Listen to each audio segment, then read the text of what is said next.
Good morning, good afternoon, good evening, wherever you happen to be in the world. Welcome to tradertv.live. North American stock futures pointing to the downside. Yes, the market can go down, in fact, for the first time in more than a week. We had another record high close yesterday for the S&P.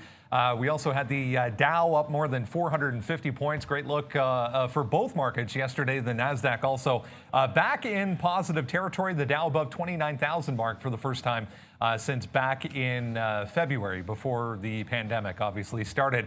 Investors closely monitoring the latest reading on the weekly jobless claims in the U.S. coming out better than expected. 818,000 versus 980,000 additional claims filed last week in the U.S. 950,000 expected.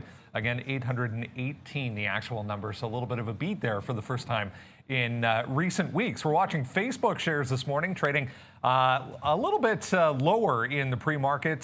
They came out and said they're going to ban political ads at least 1 week before the election coming up in November. Apple shares lower as well, down about 2% this morning. We'll have a look at Apple. Tesla also trading lower for the third straight session this morning. One of Tesla's largest shareholders trimming their stake in half. We'll talk about that.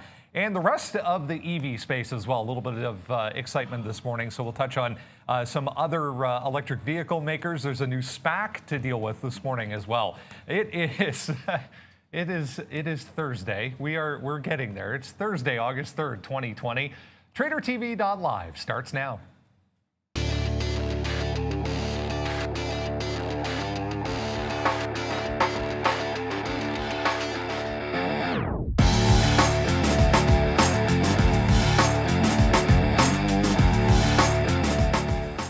And there we go. Look at Asian markets from the overnight session in the APAC region. You can see both Chinese markets to the downside, 1.2% for Shanghai.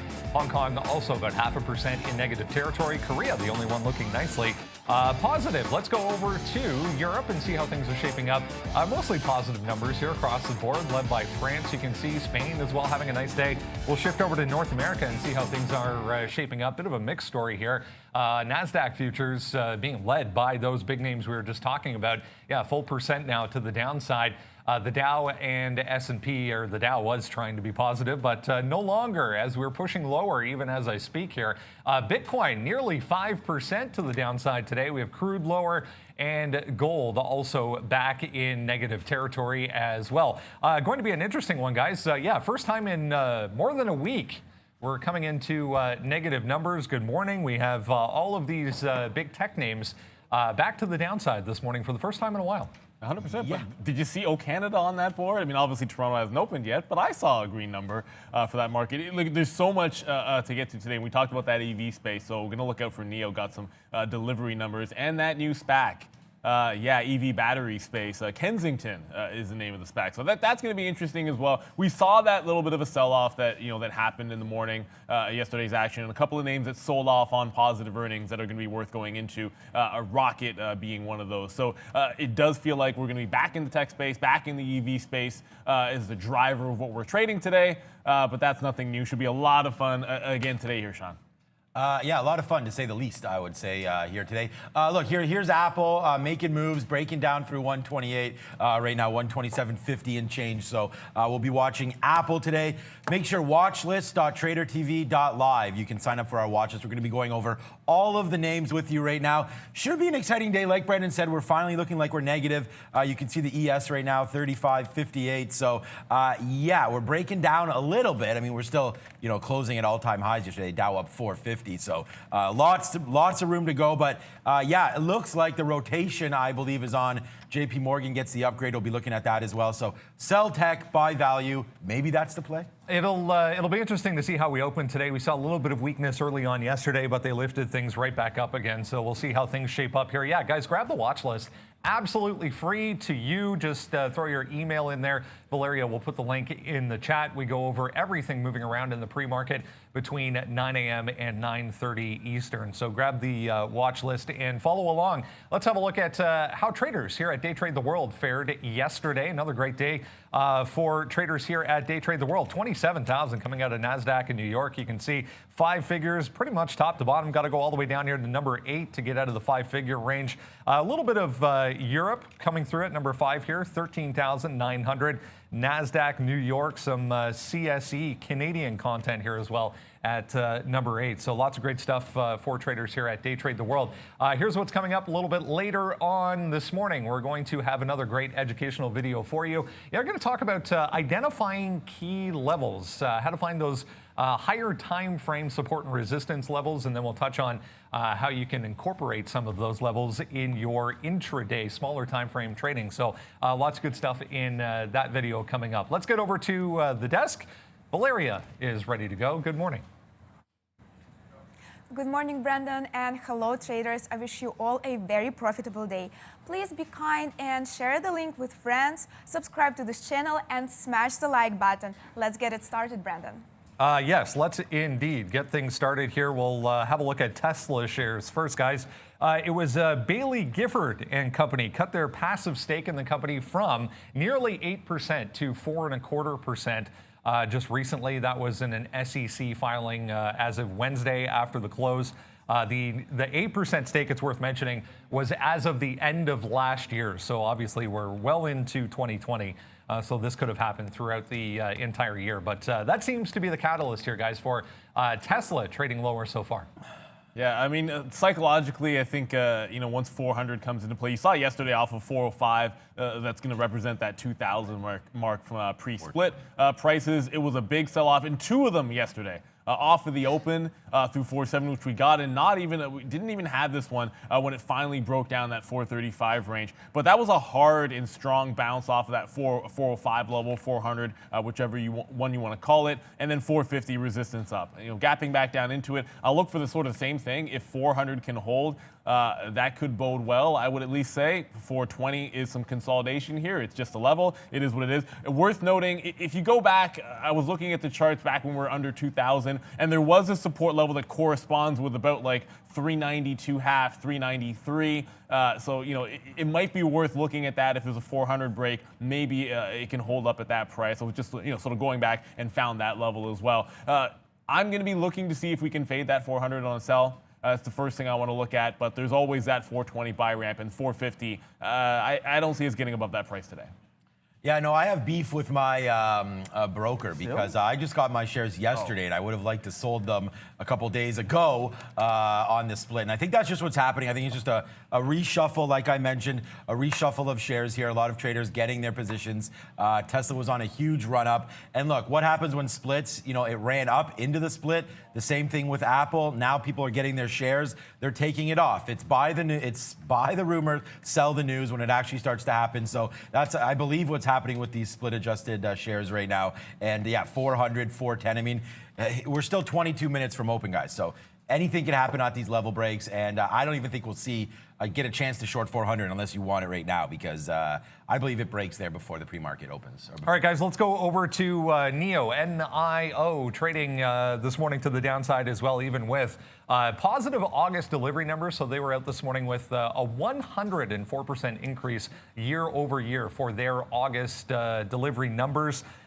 They also said production capacity should reach 5,000 in the month of September for NIO, guys. Yeah, obviously, you're seeing them down 3% here. So, the market is sliding back down. I'm looking at the NASDAQ sort of falling here, and we're holding a tight consolidation range.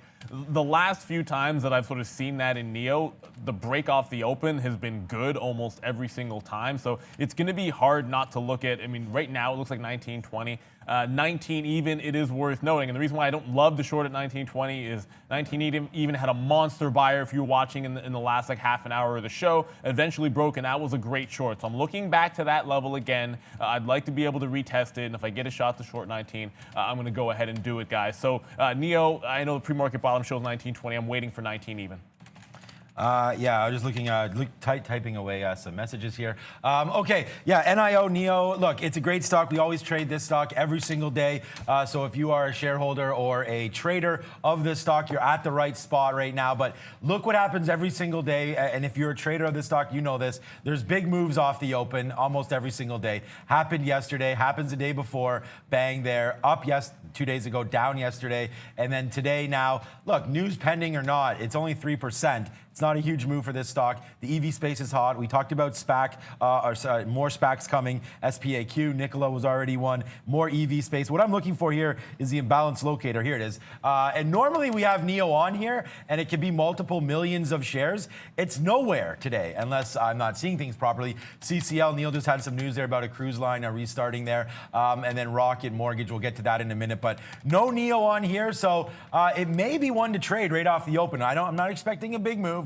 Let's just watch it. I love this stock. I love the company. I love what they're doing. I think they'll sell some cars when they come to the U.S. 1925 is a nice little bottom spot there. Some consolidation and a break could lead us down to 1850. But for now, 1950 on the top is that break spot. Yeah, let's have a look at Carnival Cruise here, guys. Just catching a bit of a bid and a bump to the upside. Carnival out just saying their Costa Cruise Lines will begin sailing this coming weekend, it looks like.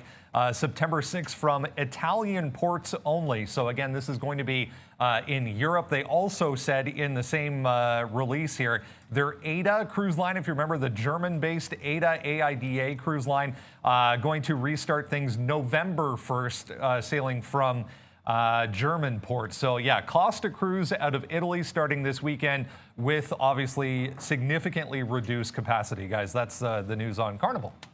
Yeah, and you're seeing it ramp all the way almost to this 1790 mark from a few sessions ago. That's going to be an interesting level on the daily.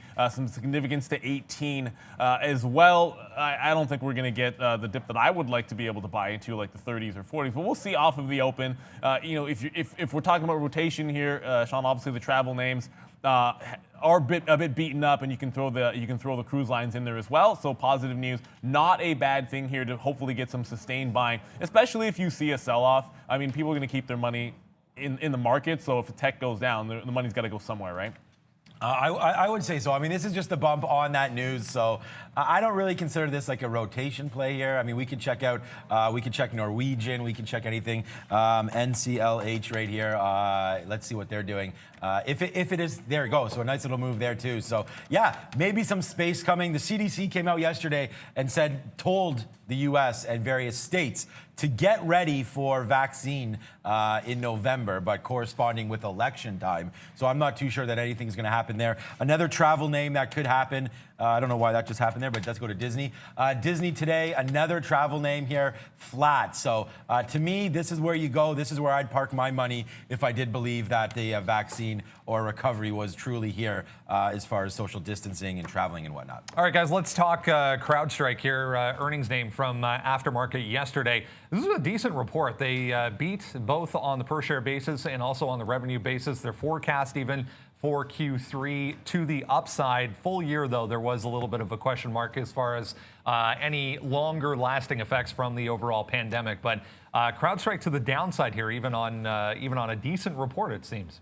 They're flat on the month. I think that's worth keeping in mind. So, I mean, on the last day of the month, they went from like 120 to 128, and we're trading just below that price right now. So, all things in perspective, a crazy ramp up going into earnings. We've seen this with a few of these tech names where it almost doesn't matter unless you ridiculously blow it out of the water. The ramp was so big that the selling came in. And for CrowdStrike here, I've got a 119 to 121 sort of chop area for support. That's where we were to end last month, or at least a day before the end of the month. I think it gets down there. You might see a bit of a base of operations. And then to this top side, I'm looking at this 130. If we can't get back above that 130 mark, that could be an interesting rollover. If it's a tight sideways range, we could work off of it. It also gives you a potential breakout.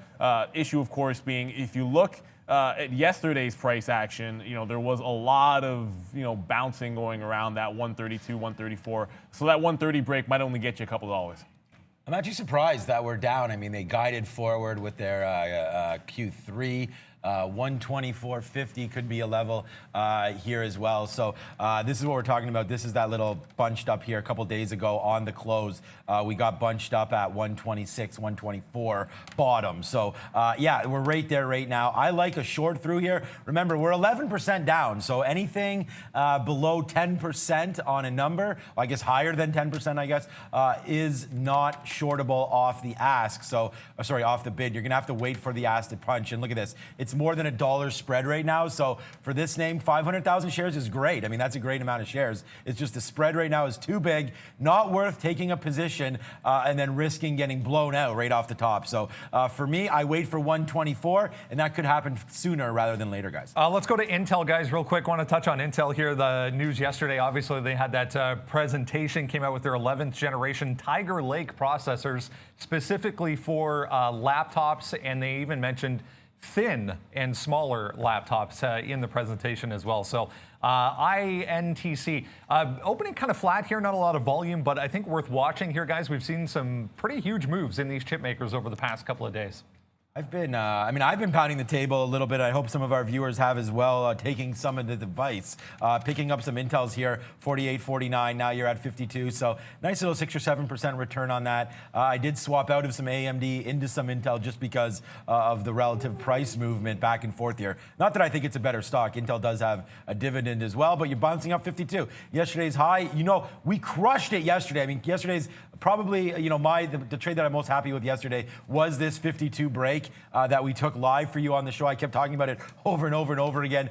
Goes all the way to 65 and then stops. And then that's also the top later on in the afternoon. So I'm looking at that top again. I mean, why not? 52.65, we take that. And guess what? We'll be taking out. We'll be taking this guy out here if we can do it again. We did it yesterday, and we'll do it again. 52.70, we take out the big stick and hopefully give some thumbs up. Yeah, I have one level written down. I have one number. It's 5270, and that's the only thing I'm looking at for Intel. I think it's with their positive news coming yesterday, if there's a rollover and a sell in tech, there's going to be lots of overheated names to sell, as opposed to Intel, which hadn't ramped up as much. I think if you do get that sell-off, you're looking to the names that have been sky-high flyers, not something which was a little bit stable throughout this run-up. Let's go to SPAC world, guys. There's another one to deal with today. Kensington Capital, QuantumScape Corporation going public through a merger with Kensington Capital. QuantumScape Corporation is backed by Bill Gates. They make solid-state batteries for electric vehicles, so not necessarily the cars themselves, but just the batteries here. So a huge move here, guys, so far this morning on KCAC, 60%. On all kinds of volume, too. 10 million shares at this point this morning. Yeah. All kinds of. I had Bill Gates. So. Yeah, it's Bill Gates. It's EV battery space. You know how heated this can be. I mean, it's finally a SPAC that's actually moving. We've seen a couple of these, that actually aren't as volatile as we expected. I had one in and out for like 5 pennies of a hit, and that was too early in the pre-market to really dig into anything. It is starting to consolidate, and I am now looking at 16.30 or so, which is that little top end range. I'm not likely to be shorting this unless you get a parabolic move after the open that starts to turn around. I'm not likely to be shorting this until we get below 15.50. I think that would be a good sign to maybe jump into something there. So KCAC, I'm likely to leave it alone in this top end 80 penny range and then look to jump in when it breaks it. Yeah, I think it just gets ramped up. I mean, look, the volume's coming in. It's coming in. It's 10 million shares. They like it. We can go to a 1-minute chart here. These names tend to get going. We even saw SPAQ on its very first day. When it came out, it went up, and since then it's been faded back down. But look, Bill Gates, plus solid-state batteries, probably know something about that, plus electric vehicles. We definitely like this name, and don't think it's up 59%. This is just sort of starting right now. So $10, it was just sitting around doing nothing because it's a SPAC. Check our Market Wisdom page if you want to know more about SPACs. And yeah, now we're trading in this range, man. 1560 top, 1620 top, 1560 bottom. Play it within there, and then let's play a break to the upside here, 1625 when it happens. Let's talk rocket companies, guys. Another earnings name out aftermarket yesterday with another solid report. It's worth mentioning. They did beat both on the per share and revenue side of things by quite some margin. It was the forward-looking forecast. Again, we've seen this kind of trend over this earnings season. Company's not really sure what's going to happen, obviously, because of the pandemic. So Rocket, it has been strong. It continues to be strong, guys, but not so much today. Yesterday, when I had a bit of a long trade, was noting to you guys that there was a big seller that jumped in when it reversed up here midday. 33.70. Someone jumped in the offer and just the bid evaporated the second it happened. So, obviously there was some dumping going into the earnings. And like we say, when there's that big of a run up, sometimes the numbers just have to be overwhelmingly extraordinary. There's almost no way that maybe they could have pleased the street here. And I think this is one of those things where you look for immediate support. And when you drop this time frame down, I sort of look at this 26.50 area, which is, about 50 pennies lower than the low right now, this 27 that I'm staring at, as the low of the day in the pre-market. And if it can't hold this, if Rocket breaks that level, I feel like there's some floodgates that could open up. We're a couple of dollars away from it, but it's one to file away. That's going to be an important support at 26.50. That's what I'm mostly looking to. If there's going to be a short, it's likely that I'm going to try to roll it into like this, the high end of this chop range in front of 29. I do like that opportunity, and then maybe 29 becomes a breakout price to the upside. I just watch out because in the low 20s, there was some chop the last couple times it went. Rocket, I'm just reading over some of the notes here. Yeah, it looks like it was a pretty decent quarter, but remember yesterday how high this thing flew. So, yeah, you don't have a problem with that. It did fade back down in the afternoon. That would have been a really great opportunity. Like, we were $34 yesterday. We topped out as high as 35 at one point, 34.50. And then look at this drop here, heading into the close. So somebody sort of knew something when we ticked down from 34 all the way down to 30, 31 and change. Market hits the number when it comes out, and yeah, now you're looking lower. I don't think it's horrible. This little bottom in the pre-market yesterday, 28.50, that looks like a good little spot to go. So again, with only 8 minutes to go right now, I like Rocket. Let's just check the balance locator quickly. No more. It was a much bigger sell, 500,000 or 600,000 when we started the show. Right now we're down to 200. So I'm liking Rocket now to the long side, and I think that we could have a trade here. Nice look for some of the banks this morning, guys. Both JP Morgan and Bank of America, BAC, getting an upgrade from Deutsche Bank today. And they specifically pointed out the lack of participation in the recent rally for the overall market from the banking sector. So nice look for JPM, up nearly 2% at this point.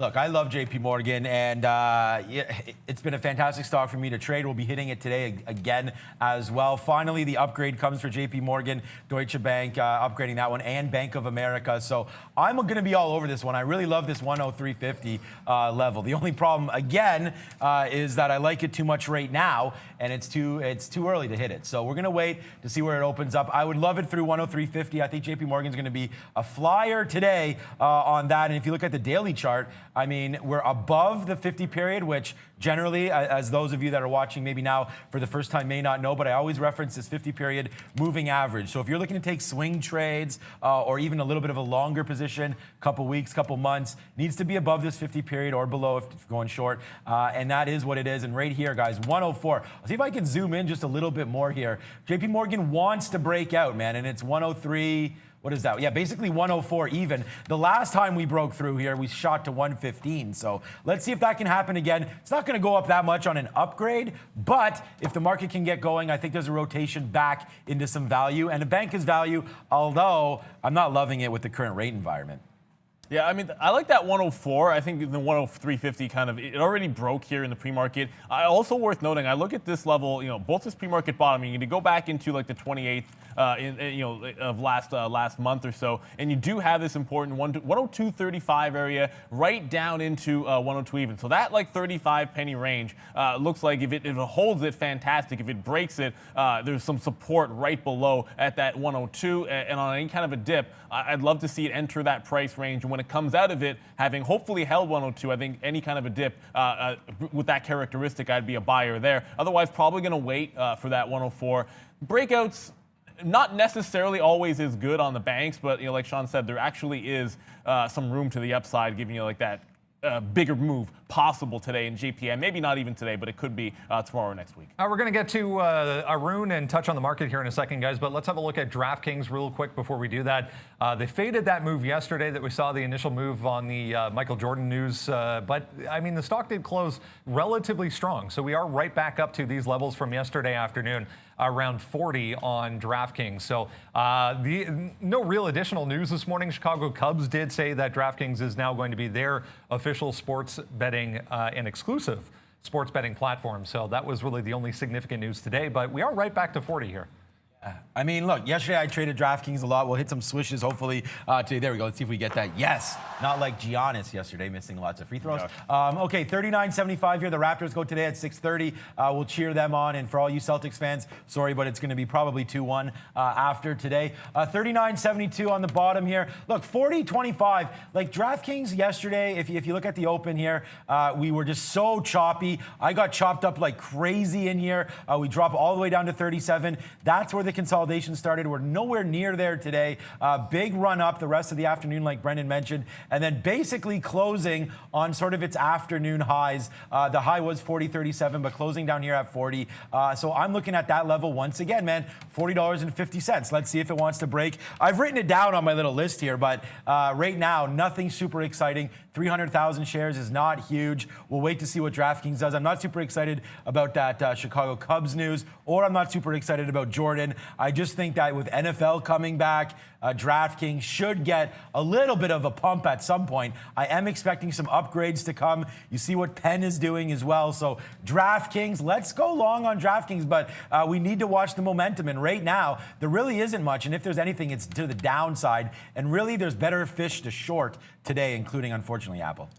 Yeah, I sort of feel like normally I'd be saying, hey, look at this 39 quarter. That looks like a good breakdown price from a risk-reward standpoint because you got that 40 level on top of you, and then you got some room off that flush. You know, gives you like $1.50 worth of a move. And it's not a bad trade setup. I don't know if DraftKings is the first place I would jump to for that short. It's going to be in the back of the radar. I'd almost prefer if it just had some sideways action and then gave you that play a little bit later on. But I'm going to have an order at that 39.25. It just won't be the top of my list in terms of whether you want to put a lot of share size in or have the highest expectations. But it's a trade setup I like. So 39 quarter, I'm going to go short. Hopefully it's not right at 9:30. Sometimes those are tricky ones, but I'm going to get that one in. All right, guys, let's go to Arun here, and we'll bring in Arun to have a look at the market and see what levels we need to be aware of for the overall futures this morning. First day in a week or so, Arun, that we are set to open lower here. What are you looking at? Yeah, I've got a couple levels marked off, 35.90 on the top end and 35.45 on the bottom end. A couple things going into the long weekend. There's usually a profit-taking sell-off at some point, whether it's today or tomorrow. Keep in mind there's a jobs number tomorrow as well. So I'm wary of that.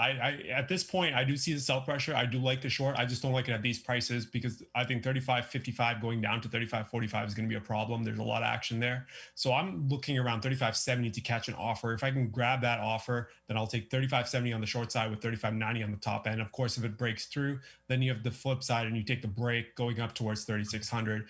Today's one of those days where it's stuck between a couple levels, and both of those levels are offering pretty good setup. So you can take it in front or you can take the break either way. Either way, there's two levels to trade off of, and there's a long weekend coming, which kind of propels the trade, especially on the downside, a little bit more than it would normally would. Great stuff. Thanks, Arun. Arun's sounding fantastic. It's worth mentioning. We got Arun a new microphone, so he sounds great. CGIX, guys, little one, small cap world here. Big time consolidation here on the daily chart. So we had news going back a week or so ago. This thing went all the way to 1050. Nice little tight consolidation here. Top end of this consolidation is 650. This line here is 650, so this is already kind of come and gone, but any kind of move back up into this range near 650, worth a look, guys, on CGIX. Yeah, absolutely. And another one that we're going to get to right here is NVAX, of course. Up once again. It was up 6%. Another ramp up at 9 o'clock. You know, another positive news that New England Journal of Medicine comes through. Study showing the COVID vaccine shows strong safety, immunoresponse, and it's apparently safe for the users. Now, normally the trade here for me is going to be fading off of it, but that's when it hasn't already broken a pre-market high, you know, after 9 o'clock. It's a little bit different of a profile than when they've had that automatic sort of trade, which has worked multiple times. Worth noting, there is, I expect, 120 to 123 already has some resistance on the daily. That's a bit of ways away. But I then looked to this level, 116 or so, where there was some chop a couple of sessions ago. It did get up to 120 on a spike before fading back in. So watch 116 and 120. I would expect, hopefully, the rollover range would be through those prices. And then I would use this 111.15. If it breaks down through that price, then I'd look to sell it. So not quite the same trade as I would usually try to put on when there's positive news in this vaccine space. But just a little bit of a differentiation here. I'm probably going to have to wait for another spike up or until we trade below 111.50 for an opening trade.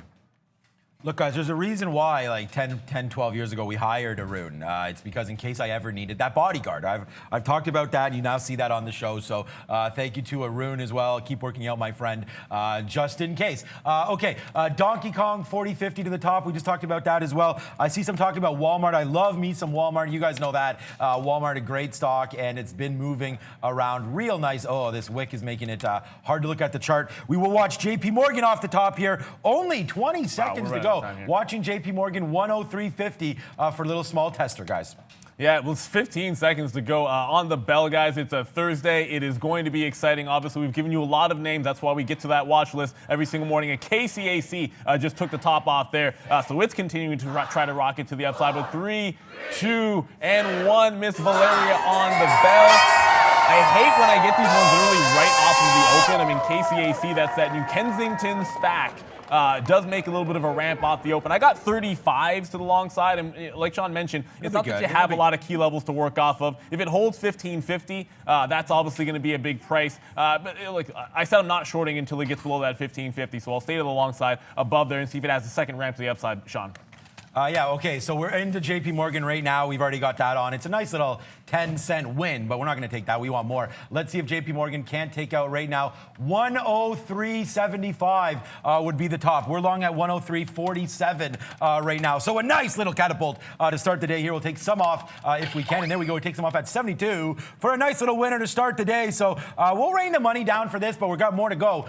Here we go, coming up to 104 right now. We'll take a little more off at 104-ish, and then let it ride to the upside. We're looking at that 104.50 level, guys. Yeah, NEO hasn't opened yet, but already cracked down to that 19 mark. And one of these things that I don't like, and this is a New York stock, and what I mean by not open is you don't see you see the NY book crossed. We have no opening print yet, so you're going to see a liquidity spike into this name. And one of the things that I'm going to have to do here is trim a little bit of the position. I'm going to take half off because I don't want this stock before pre-open. When it does open up, I'll make a judgment call. It's a 19 short on the break. I like it probably up to like 15 or 20 to make a bit of a tester, but I want to see where this puppy opens up. There wasn't a big imbalance like Sean said, so we're not entirely sure which direction this one can go. Usually gives you an indication with that imbalance. And bang, there it is. A nice little winner right there to start the day on JP Morgan, out at 103.98. Still have some shares to go here, but nice little trade there. 103.98, out 75, out 98 for a 50-cent win. What up, Brandon? Just watching Pfizer, guys. A couple of headlines just coming out on Pfizer. They're saying they're going to have enough patients and enough data to know whether or not their vaccine is viable by the end of October. So a nice little gap up. Not a lot of reaction off that news, but 0.5% here for Pfizer. Again, possibly have some data on their vaccine by the end of October, guys. All right, Apple making moves back upside right now, resisting that. Oh, we got a bad wick here again. I can't even show you the Apple chart here, but let me see if I can just pull that back quickly. Apple making a move back upside, coming from dead, 126.50, 128 and change. VWAP right here, 128.50 in a good spot to go long, 128.50, 128.50 on a break of Apple. We'll be taking that long. I also want to look at Microsoft CCL moving as well, Neil. Yeah, watch out because a rocket is coming back to the upside. A test at 27 does not break it, but it is coming up to that 29. I still have my order locked and loaded to go, and you have to watch out with these stops. Certainly, it's a thinly traded name at times, but liquidity very, very good on Rocket. So 29, going to look to bust up. Still waiting on NEO. I'll jump back to it. It's teetering around that 19 mark, so I feel like it was the right call to take some off when I'm waiting for the open there. It still has yet to open, so NEO is still waiting on an opening print. I'll make a call there. If it opens below and maybe gets a sell-off, there we go. It finally opens above 19. So if it ramps up, I'll try to get more shares in, but it just broke down below. So we're now in the money on that NEO position. Still feel it was the right call to wait for the opening trade. Might dig into some more shares now. NEO, yeah, KCAC not even open yet, so we're going to No, that's also not open. Yeah, we're going to wait to see that. Long here at 93, and the stock hasn't opened up yet. Yeah, I want to go long if it breaks through 16.50, the high of the day there. Okay, that's that stock. We are looking at Apple as well. I just want to talk about that quickly. 128.50 gets close to that and fades back down once again. So look at the liquidity, man. I mean, this thing can fly multiple pennies in a matter of seconds. So watch out, even dollars, sorry, not pennies. Here we go. So now we're long right now, 128.52 on Apple. Let's see how high this one wants to go upside. I don't really have any upside targets other than that I love Apple, so we'll wait. Here it goes, 128.50. We're long. Let's take some out, guys. Nice trade. Yeah, I just want to go over to a good friend, CrowdStrike. A bit of a bounce in this name here through the pre-market top, and we talked about this one, strong earnings. It needs to hold through. This is basically only like pennies above that pre-market top, so it could be a bit of a failed break on this name right now. I'm going to be getting out of that. KCAC still not open, and then bouncing off that 1550. It doesn't feel like it's a good trade here. Got 93s long. I might take it out if it breaks 50. I don't know why we're not open on that stock yet. Brendan. I mentioned the banks, guys. Banks were on the watch list, guys. Grab the watch list. BAC, just as we speak here, taking out pre-market highs, 26.34, 26.35 on decent volume for Bank of America, guys. And with that said, we come back with a big bang because there's the big bank right here. JP Morgan, kaboom! We hit that one, and it's a hot dog for everyone today because JP Morgan, what a trade, man. Basically my only trade. I mean, we have Apple as well, but JP Morgan, I took out Apple for 20, 30 cents. JP Morgan, 103.50. We give that to you. Look where we're out. Bang, bang, bang, bang. All over the place. No pews today, just bangs. We slay that dragon right now. 104.15 out. Nice little 80 cent winner there on JP Morgan. Let's keep holding a little bit of it. We're only out of half, so more damage hopefully to come right now on JP Morgan, guys. Yeah, I'll go with slaying the dragon here on NEO. And yes, I did take out some of this because of that delayed open. I wasn't sure what was going on, but it does give me the flush through 19. I just took some out in front of that 3/4. I want to be shorting some pops here.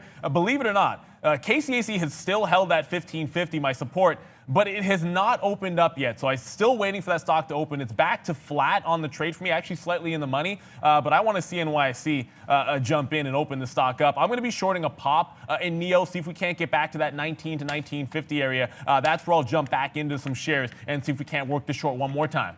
Yeah, we're looking at other things too. We got some GBTC here, which is some Bitcoin. We got that going on as well. So here we go. We just took it long through 1250. We'll see if that wants to do anything. But here we go. JP Morgan upside right now. Nice trade, man. We keep talking about this one, so we're watching it and seeing what it wants to do for us here. That is, of course, JP Morgan making moves. And now, bang, new highs right there on JPM. So the money comes falling down right now. It's $1 in the money on this name. Apple still struggling to get going. We did take long, got some out, holding it back here to 127.50. So let's see what JP Morgan wants to do for us. But a big start to the day. Sorry, Apple, big start to the day, needless to say. There it is. We got There's the open on KCAC, by the way, and it just opened, and it's now at 16.60. Big it's win. on the run, guys. We're long at 15.95 here, 15.76, sorry. It's up almost a full $1. Now it's up $1. KCAC waited for the open, had a support level. I mean, I had to take some off a little bit early, but no idea why they were holding this one. $17 coming in now, so just took out some for $1.20. We're going to hang on to the last 6 of this position and see how far it goes. This is that Bill Gates EV SPAC.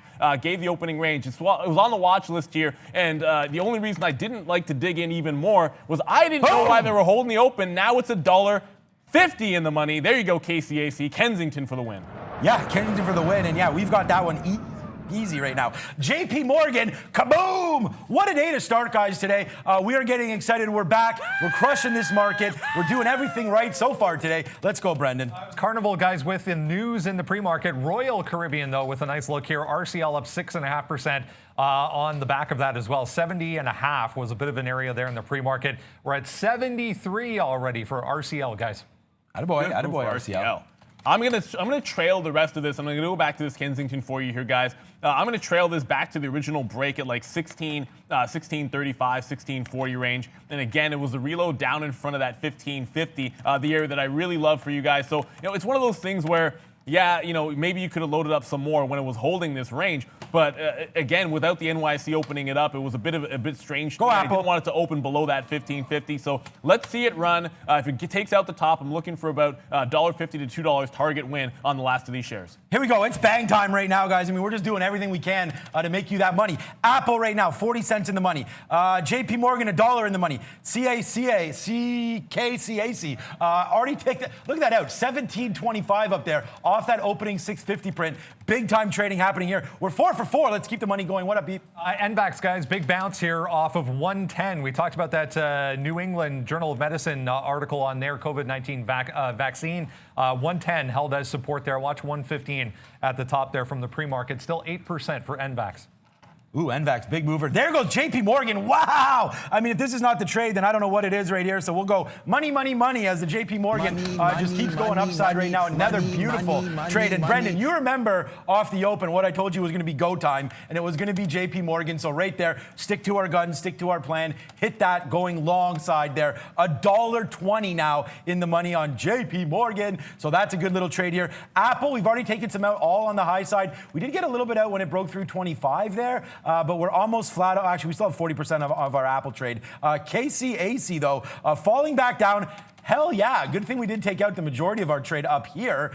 Who knows where it will fall. But the bottom is in, man. 1550. That cracks. I am out. Yeah, I'm already out. Like I said, I trailed that one to that original 1640 level, so I'm out of that one. DraftKings just broke that 39.25, so I got into this. 1550 was that sort of watershed mark for me where I'd consider shorting it, but it's got a hole below it first. Donkey Kong, as we like to affectionately call it. You know, this is one of those shorts where, like I said, it was never going to be as big as the other positions. I was going to put it on because of the setup. I can give it back to that sort of 75, 80, or even all the way to the $40 range. I think it's one of those where you almost want to be adding on a 39 break if you can. Neo bust to the upside, so I've reversed to the long through 1925. But Donkey Kong, first short, might be the first losing stock of the day, but let's see what happens. If it can hold this range, might be worth digging in to that short side trade. Okay, yeah, Donkey Kong, good trade there for sure. I like that stock, so we'll have to see what it's doing for that longer-term play there on DKNG. And I traded that yesterday, good name. We'll look back at that today. Okay, WFC, another name on the bank side of things. Obviously, we're just crushing JP Morgan. We're almost flat on that name, so as it comes back in, there's no problem. But here's WFC making come on, charts. Making a little bit of a pullback. They get as high as 25.22 there. So WFC, not bad. I do prefer JP Morgan on that one. BAC also catches an upgrade today. So 26.50, Brendan did talk about that. That's kind of bouncing around here as well. 26.54 is the high. So really not much happening in the bank space unless you had, in my opinion, JP Morgan, which was that 103.50 break happening basically right away as the market opens. We take it all the way to the upside in a big trade here. That's $1 still in the money. We're still waiting for Apple to come back down. Unfortunately, our chart is showing this wick. I've edited it out, but we'll have to wait on that. So 127.50 is my out on that stock. Tesla right now has just held about the 425 area, 427 if you want to get very picky about it. I talked about that 450. I didn't think we'd get to that price at any point today, but a 27 break seems at least decent for a long side play. I'm still going to be hunting for that 400 if it ever breaks that level to the downside. I am going to be shorting it, but I'm now looking at 427 as a possible break to the upside. Brendan, what do you got, bud? The cruise line's leading the travel group, guys, but just noticed that's not it. AAL. Have a look at AAL as well, just starting to go. Just came up on a volume scanner. 4.5% for AAL. Some of the airlines a little bit late to the party, but NCLH as well here. 9% now, straight higher for all of these cruise lines, guys. Walmart, 148.30. I just looking at Walmart right here. I like this 148.30 level where, again, what's up with these wicks, man? Walmart, 148.20 was the high. We'll see 148.30 because of this. No, it's not even because of this. It's because of yesterday. Again, it's the chart just screwing this up, but we'll look at the high here, 148.25. That's kind of what I like. So we'll see if we get to 148.25, and that's when we'll go hammer time on that stock, needless to say. So we'll wait to see on that, but right now, JP Morgan is the winner. KCAC did not come out. I was trying to get that out at 1550 there. We'll wait to see if it breaks back. There was some slippage on that one. I had the 1550 for my short, as I was saying, and I got 38s to the short side. I just took a bunch out because there was this chop area on the way up at about 8:40 in the morning, right off this 15 to 1520 level. So I'm going to take a bunch out for that scalp trade. It's basically half the position immediately out, and then work this one down to 15 even. So it's not like, dollar winners that you had on the upside. It's sort of more along these, 25, 30-cent scalps, and ideally I would have like 45 or 46 short. It was just that there was no liquidity. Vacuum opened up when that bid got taken out. I'm going to hang on to the last third of the position here, see if it does break that 15. I feel like I have to give it a little bit past that 50 mark. So the last third will be a losing trade, probably at least 15 to 20 cents if it retakes that 1550 area. Okay, yeah, so right now we're holding on to this Apple as it keeps dropping down. We'll have to see if Apple, what they want to do right now, but this may be a decent spot to get some Apple shares if you are somewhat bullish on that name. What's up, B? I was looking at Beyond Meat, guys, in the pre-market there. There was a Baird upgrade on Beyond Meat, but this news came out right as we came on the show. It was actually 9 o'clock when this came out, not 9:25 there. But Del Taco and Beyond Meat teaming up with DoorDash to offer free delivery. They have a plant-based taco that will have free delivery. So nice look for Beyond Meat here. I'll shift over real quick. 7.7%. Back to 140 for Beyond here. Oh, man, people are loving Beyond Meat, that's for sure. And Roku, by the way, as well. Let's check out some softy. I mean, look, all the tech space, and it's so stupid because I mentioned that I should have just shorted the NASDAQ because I mentioned early on that some of these tech names were just falling down and the rotation was going to be into some of these value stocks. You're seeing Macy's up today, 6%. You're seeing Apple down, Microsoft down, Facebook, Tesla, everything. And it just made so much sense that rotation was in. So watch out here, 226 on a bounce spot here for Microsoft. We're already up to 226.50, so it is bouncing around here as I looked at other screens. But Apple moving, we got out of that one. NEO back down to 912. The triple Qs, which is the NASDAQ 100, you can check that out. This is what we're talking about. Look at the drop off the open. 298 all the way down to 296. $2 clean downside there. KCAC, I like a 1550 break back upside. I don't know if it's going to get to that. We'll see. We'll take some more shares if it does do it, though. Yeah, I'm going to throw my other bids on this, some on the south side of that 15 mark in case you can get there. But there's obviously catching a bit of a bid, it seems like,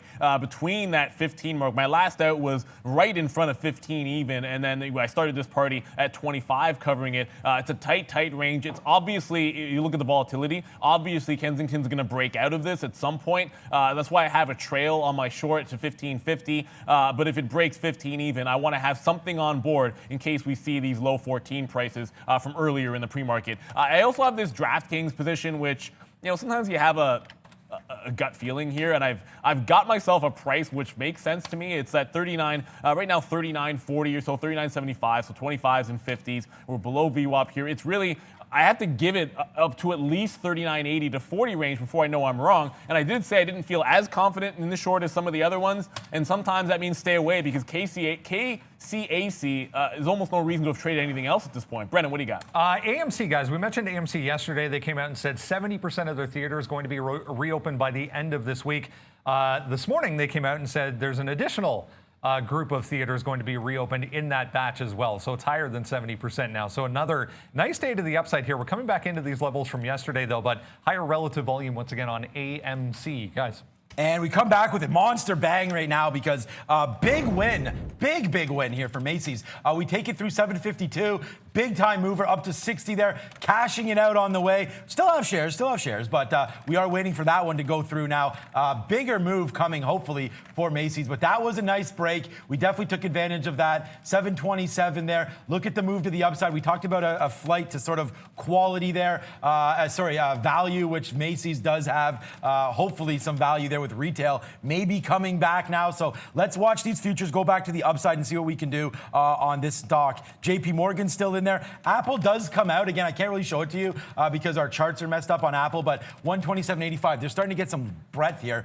Maybe a move back upside coming on Apple. What goes up must come down. I just got on the south side of 15, KCAC Kensington, which is now 20 million shares it's done. I was able to take 1490s out, as I said I was going to look to do. So that's a 48-cent winner on that downside trade. I'm going to have to trail the rest of this. I'm now down to only a sixth of the position. If 1550 goes, I got 38 short. It'll be a bit of a hit. But I gotta see if it can hold this level to the downside. If it does and it rolls over, it could be a chance to short some more. This was a $10 stock. Obviously, EV space is hot. EV batteries going to be a positive there. Bill Gates backed company as well. But at this point, you do see the parabolic move up, which I was looking for to be a seller of. And if it holds 1550, that was my level that we gave to you live when we reviewed that watch list, guys. Yep. I got to go over to DraftKings. And look, sometimes you do have to go with your gut. It was a setup that I liked. I end up moving my stop and tightening it up to this sort of turnaround point. This was the pre-market level at 39.70. I'm going to get out of it here. Yes, I could have given it to 40 and some more room, but I feel like if I had more conviction, I would do that. I'm going to take a hit on DraftKings,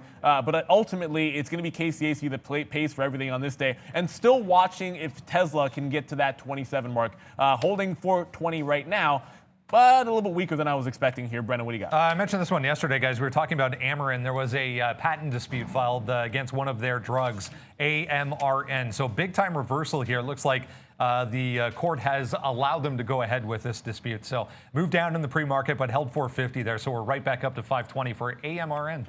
All right, so we're getting in and out, not in and out, we're in and we're just getting out right now of Macy's. I think we could still fly a little bit higher here on this one. It's a big trade because of the shares that are being used, so that's really why we like that trade. 776, we did top out high yesterday, 780. We can get to there, we'll be laughing. So let's put some orders out in the 70s and hope that we can get there. Ignore it for now and wait for the 70s. JP Morgan going more now, looking to take off the top once again. JP Morgan $1.30 in the money on this one, and right now taking out the top 104.80. We'll add to this position right now at 104.80 and see how high, if it wants to get any higher than it currently is right now. 104.80 JP Morgan. Macy's moving around, and I still have that CKAC, so we'll wait to see what that wants to do, but 14.80 looking like the bottom there, so we'll probably jump out of that one if that does come through. Sean, let's not forget about Intel here. I know it's resisted a couple of times at 52.70 top, so you did see it rub against it. It did try to get there off the open and fell to the downside. It's held up 52s pretty nicely at least. So, for me, it might be a situation where I'm definitely still have the breakout going through that 70 price or 65, whichever you prefer. But a rollover might be worth it given the fall that we've had here, and then short in front with a reverse idea to the long. I might try that one as KCAC might give me another target out here for about 40 cents, but Brendan has something for us. I just saw this Michaels, guys, MIK down 8%. It looked like their report was decent to me anyways. Per share and revenue both beat. They also said online e-commerce sales more than tripled in the quarter, but a nice move down here. MIK to the downside, guys.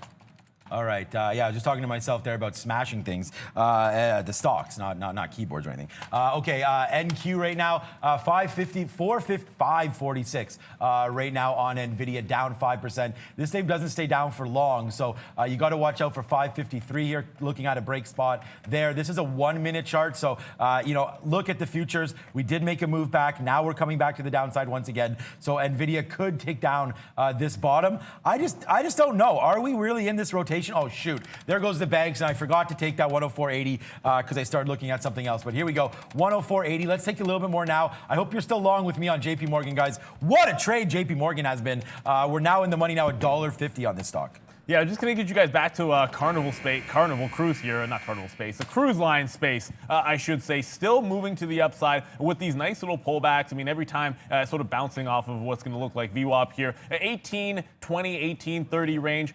I wouldn't consider any kind of a turnaround until about 18 even, so I'm probably going to see if I can't dip by in Carnival in that 15 to 20 cent range. Didn't quite get that out on KCAC, but it's still working in the money, and Tesla still trying to get to 427. Brendan, what do you got, bud? We mentioned yesterday, guys, SDC, Smile Direct Club, the CEO came out, said he was loading up with a whole bunch of shares as well at the bottom of that daily range. So it's around this $8 area. Trying to break the top end now, this $10 area just about to go, and has through $10.50 now for SDC on huge volume today, guys. $10.50. Wow, I picked some of that up at $4 or $5, but I sold that one. So wow, Smile Direct, that stock wants to keep going. Okay, Walmart, we talked about that earlier on. I am waiting for this break to happen right now. We should be able to go long some Walmart coming up soon. 148 and change coming through on that one. We did buy some JP Morgan again, and it looks like it's falling back down. So we'll get out of this one if it breaks back downside here. Look at the futures. Don't want to fight these for too long here, guys, on JP Morgan. So we're out of the money. There we go.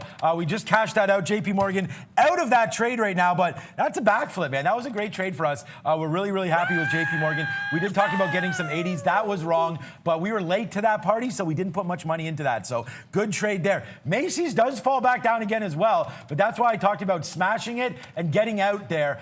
We are so happy to get out at 60. Now it falls back down. We'll look to get more Macy's as we go, but right now it looks like Walmart's the one that's going to come in for us. Yeah, I mean, I picked a little bit of dip in CCL, and I'll take one more shot in the teens if it wants to give it to me. But I'm just going to get you guys over to Beyond Meat. And Brendan, of course, mentioned about that news. It's still sort of ramping itself up to the upside. So much like Carnival here, you're just seeing a lot of strength, but it's starting to consolidate. I'm going to be looking for a rollover trade on Beyond Meat at some point. I would have loved to see it test in through this like 145, 146 area. That's a fantastic point for a turnaround. But if it's going to be more shallow than that, I'll have to take a quick look at it at some point. I did try to get more shares in Carnival in the teens. I wasn't able to do so. You can see I got this quick little buy-in.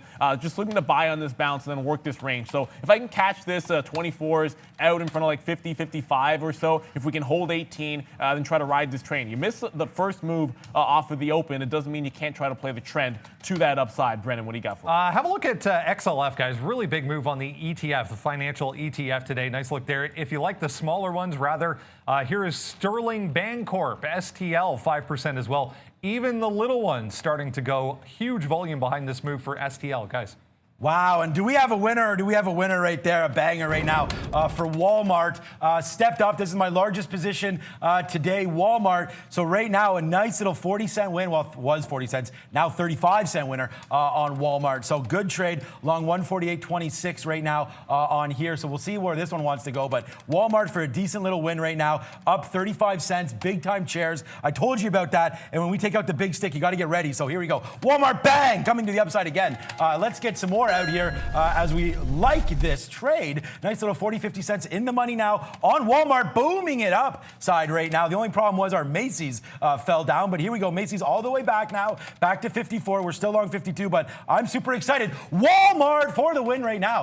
Nothing but upside love right now for Walmart. Superman is back in the building today, guys. And one of the things we love is different styles of trading here when you have direct market access. We took this dip buy and we told you it was going to be a scalp trade. Some of these you're holding for a longer period of time. When you miss the first move, I'm looking to dip buy. I told you the range that I like to pick some shares up in Carnival. I gave you the target range that I wanted out, 15 to 25 cents. It spiked up. It gave me that win. Now we'll look for another retracement. Continue to play that entire range. Watch out for that 1550. I just got out of the last of my KC AC shares. I'm just going to call it Kensington. I just got out of the last of my Kensington shares. It was a good short. It was a better long, obviously, but still a decent short. I did get bottom wick on some of those, but break even for me. Headed back to the upside. It's going to be that 1650. Hell yeah. I want to see if it can hold that 1650 range. If it rolls over again, I'll jump into another short trade on Kensington. But already my number one stock of the day. Brennan, what do you got? Another one from the watch list, guys. Another earnings name, PagerDuty. We mentioned it yesterday. Going into earnings was very strong. Earnings very bad. They reported a larger than expected loss. Great opportunity through 27 there at the open. We're down to almost 25 on PD, 27%, guys. And Yahoo! Here we go, guys.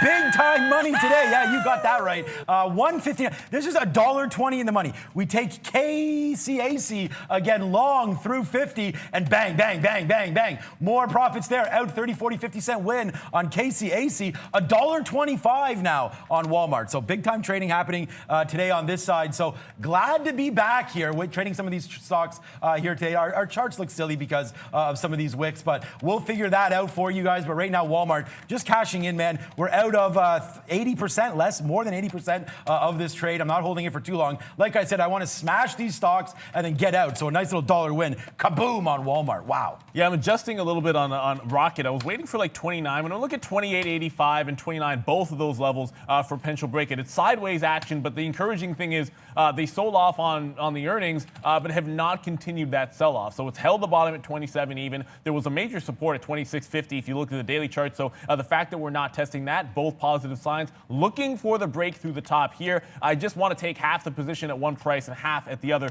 just in case it holds that pre-market high and slides back in. I want a few arrows in the quiver. Tesla got very, very close to that 27 mark that I wanted to break. It is trying to ramp up to there, but that's the price I want to buy at. Not going to compromise on that just yet. Okay, and another big, look at this. Kaboom on KCAC right here. 50-cent win. We still going long, man. We're long at 15.50. We go long here. Bang, bang, bang. Wow, boom. A nice little win. 60-plus cent winner on KCAC. So there we go. We say thank you to Brendan for the news this morning about KCAC. And make sure, look, it's watchlist.tradertv.live. You can have all of these names. KCAC was on there. I knew nothing about this. But then we take it and we take advantage of KCAC. big time trade right here. 1550 long on the retracement back up. And look at this, man. Now we dance, we party that off. This is a belly dancer move today, guys. Walmart, JP Morgan, Macy's, KCAC, whatever else. Apple is a loser, but other than that, everything else, pretty good, guys. Yeah, watching NDAX here, it did give you that rollover trade. I mean, obviously, I'm going to usually have this, but anytime KCAC is doing the volume it is, you have to focus on those types of stocks. I am looking at this 113.50. It looks like it's not going to be able to hold here. And when that happens, we talked about 115 through the top. It did try to wick above that price, but that was in the pre-market. So 115 is still a bit of a breakout for NVAX since the open. If it gets into this 113.50 to 115 range and cannot bust 115, it becomes a short with a 115 stop. So either way, I got a stop bid buy at 115 to go long or cover in reverse on that trade. Okay, so we're just keep on rocking and rolling right now on everything. So we'll just continue the fun here today. Tesla making moves as well as I look here. We're still watching Walmart. We're going to dump the rest of this one. We just took another little shot here at 148.50. We'll see if it drops back below. Our out spot's going to be right here, right where we were in before. We'll be dumping some Walmart off. We are initially long. What a trade that was, man. 148.30 and just cashed out huge on that trade. So good look there. Let's see if we can't get back into JP Morgan. We did take that high side, looking to break out once again on JP Morgan. Not a horrible spot. Your CCL here, guys. I know a lot of you trade that. What's up to Daryl, Elizabeth, everybody trading CCL today.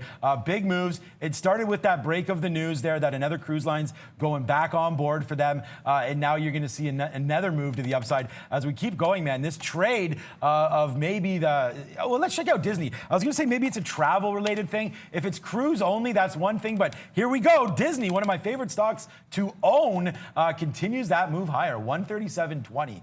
Now that upside spot on Disney. So a good little look there. We also gave this one to you in the pre-market as well, guys. Yeah, just worth a look here. I mean, I saw that super chat there, Anthony. Sorry to hear about that. Obviously, we don't want to see anybody lose any money, and that's just the reality here. DocuSign going to have to try to cover this. This is an ugly, and I don't know what the nature of your trade was, to be honest with you, but DocuSign with a lot of a lack of liquidity at that little open here, and you can see these little $10 dips to the downside. This is going to happen at 9:30. It's a stock I don't necessarily love to trade at that time. I would say this much for DocuSign, just sort of jumping to the higher time frame.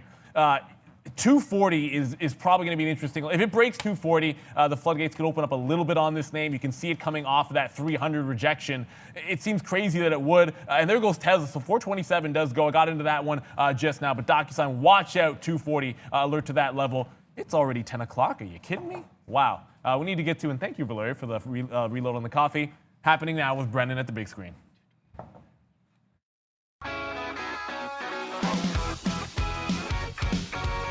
Hey guys, yeah, busy morning. Let's have a look at North American markets. Nice mixed board so far today. You can see the NASDAQ here really standing out to the downside. So 1.8, 1.9%, the composite and the 100. The S&P also in negative territory, 0.65% for the S&P. The Dow, the only one kind of holding on to positive territory here. The Russell also in positive territory. They're down 0.4%. Here in Toronto, basically flat for the TSX. BOVESPA down in Brazil, having a nice day, up about 0.8% for Brazil stocks so far. Let's go over to see what's moving around here on the TSX. Air Canada, travel stocks in the U.S.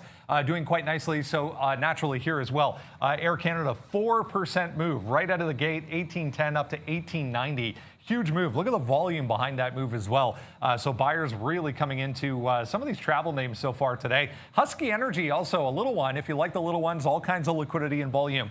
Energy names getting a little bit of a bump here, 420 up to 440 for HSE. One more to go here. The banks also very strong so far today. Also in Canada. So TD Bank here, 65.20 up to 65.50.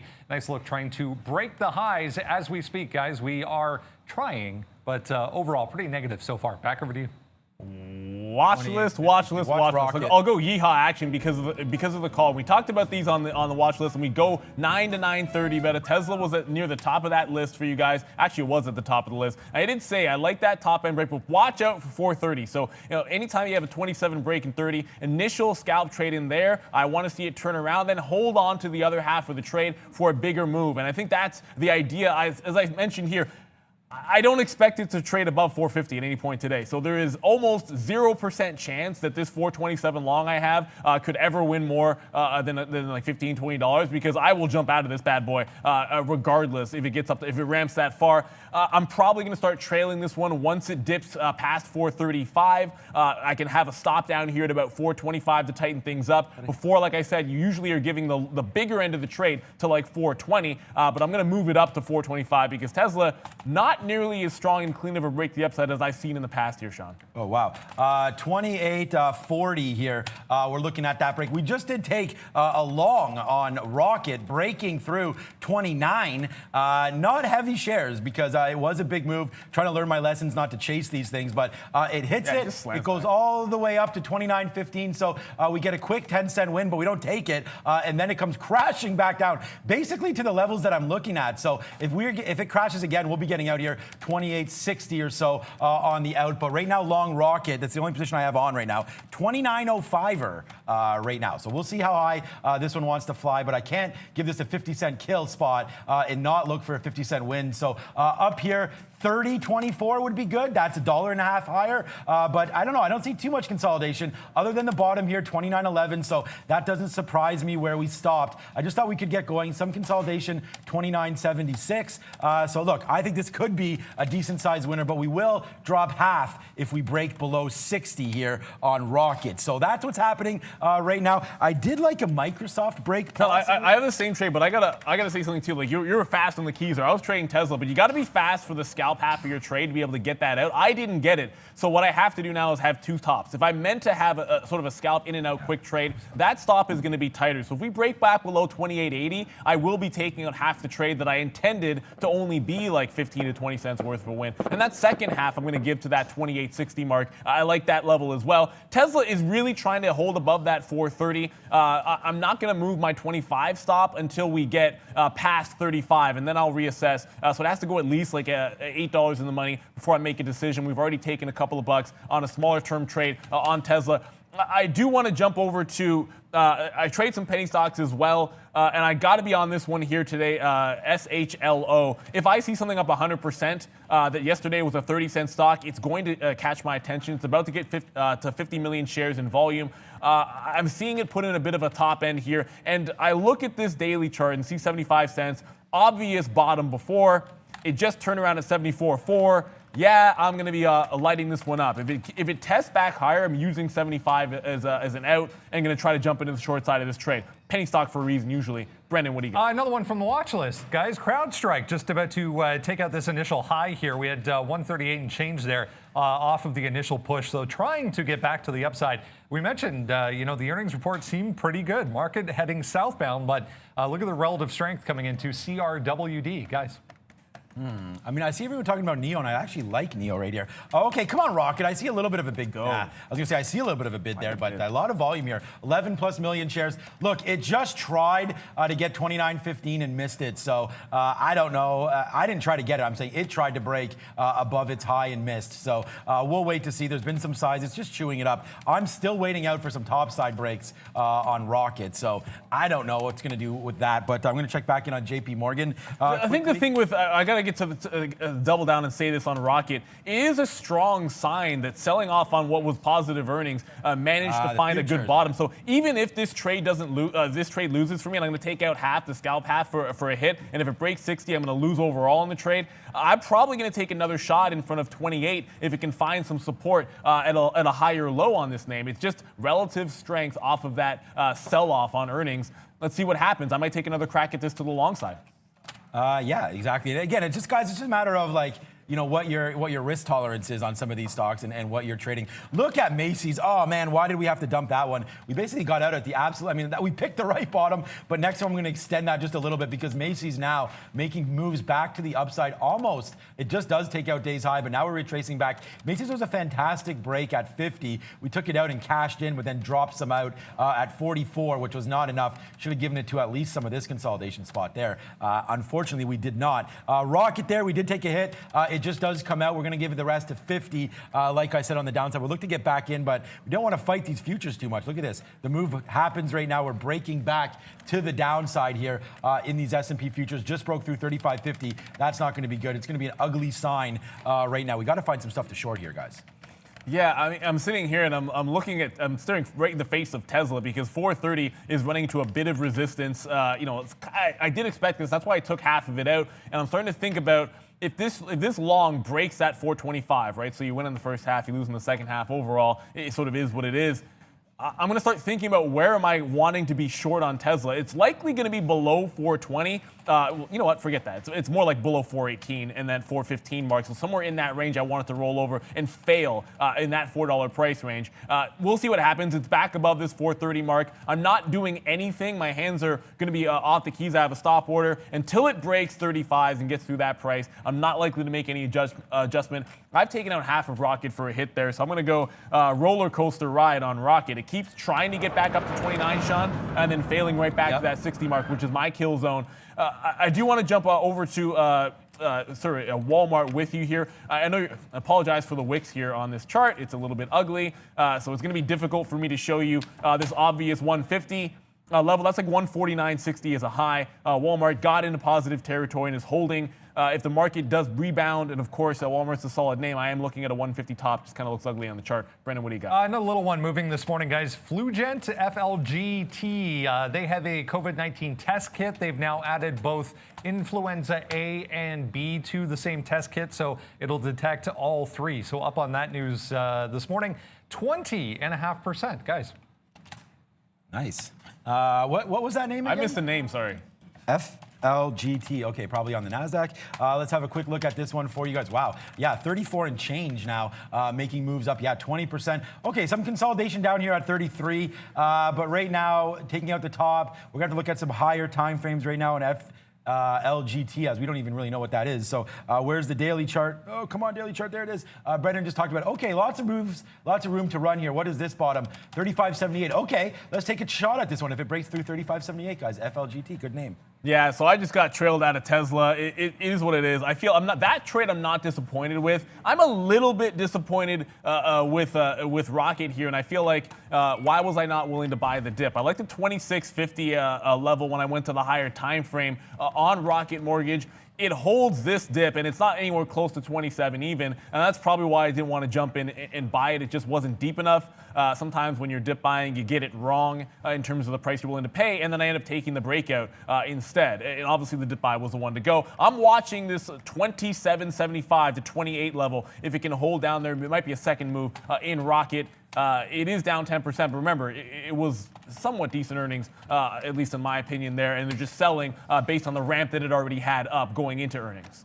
Yeah, I'm going to be taking it again. I want to take it long if we can, not 5,000 shares, maybe 500. 28.70. If we can get back up here, we'll try it one more time. But yeah, we failed 29 out. So that's a losing trade on Rocket. But Walmart and JP Morgan have been huge for me today. So we're going to try to go back to the well here and take a 149 break on Walmart. I think there's something there. So we'll wait to see on that one. Apple moving around. Oh, and Microsoft. Let's check in on that. Our next kill spot for Microsoft. Guys, hit the subscribe, hit the join, and hit the like. If you appreciate what we're doing, the show is free. All we want for you to do is like, subscribe, and share. Share it with one of your friends. All of our guest traders keep talking all the time about how they like to share the show and build the community. So we're here for you as well. Make sure you hit that like and subscribe. Look, Microsoft does not hit this 26.82 right now. So you could take a long, breaking back above this little spot here, 26.11. But do we really want long today? We've talked about how negative the market's been. So long may be a problem here unless you're trading those Walmarts, JP Morgans of the world. Yeah, like you said, the Walmart through 150, that's the only long I'm actually, I got locked and loaded to take, and then of course Intel, that's 70 as well. But I'm now looking at Beyond Meat. I'm staring this one in the face up 7.5%. And I see this 138.50 area. Now, here's the issue with that breakdown trade. You're going to run into immediate sort of a chop, a dollar below. So I feel like you got to be, well, at least I have to be willing to scalp a little bit of that one. So like 50 to 60 cent target for some of that trade. Make a little bit of money. Give yourself some buffer on that short just in case it trades back higher. And then you look for a test back into 135. So that's going to be the plan on Beyond Meat. It hasn't broken down second time yet. It's made one move. Let's see if it makes a second one. I like that second push sometimes better than the first where you're guessing. Brendan is ready for some upgrades and downgrades.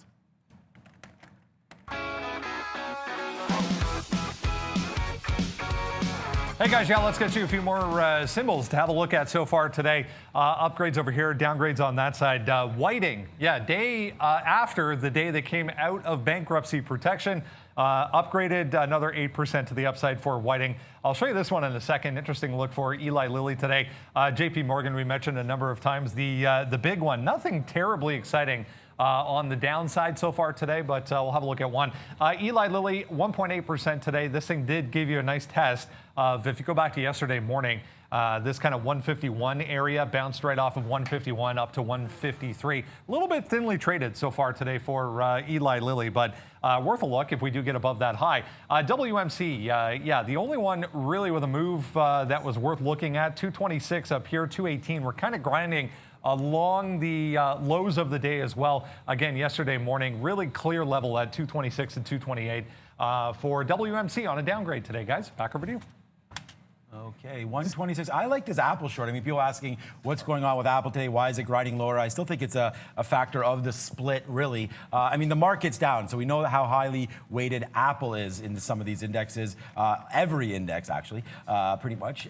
So 126.70 here, good little spot. I actually like Apple on the break at the very bottom here, 126.25-ish. So if that happens, yeah, we'll put some shares on Apple, 126.25 on that break. But I am, you know, the fact that I'm always going long some of these major cap names is definitely a bad sign on a day like today. But we could regroup back up here. With that being said, I do have Microsoft on my watch here to break through this level.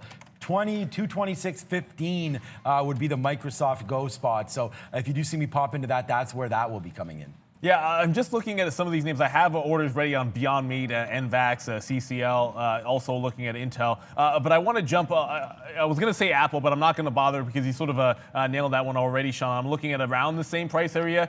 I'm going to go back to KCAC. Now, I didn't jump back into the short when it retook that 1550.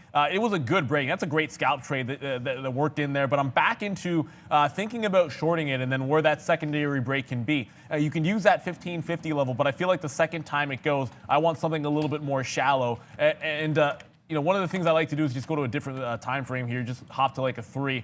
And I'm really looking at that like maybe 25 to 30 area for a break up. I'm still looking for another breakdown. There was chop. My initial trade in the pre-market was at 1450. I got in and out for a 5-cent loss. I'm retesting that level to the downside. It breaks 1450. I am shorting KCAC. Again, Brendan, what do you got? Quickly becoming a very large group, the EV space, guys. Here's another one from that group, Solo. Big move for Solo today. We had a little bit of a test of 250, 255 right at the open. Straight higher. We're almost to $3, still in the tight range on the daily chart, but nice look as well for Solo. Valeria is having a look at Europe. What is moving over there today? Hey Brendan, British Airways parent IAG is up more than 9%, leading the travel sector, and EasyJet, TUI, and Lufthansa are all adding more than 7%. Back to you. Yeah, it's all over the place, depending on where you're looking, what market you're trading, guys. Travel stocks, very, very strong, guys.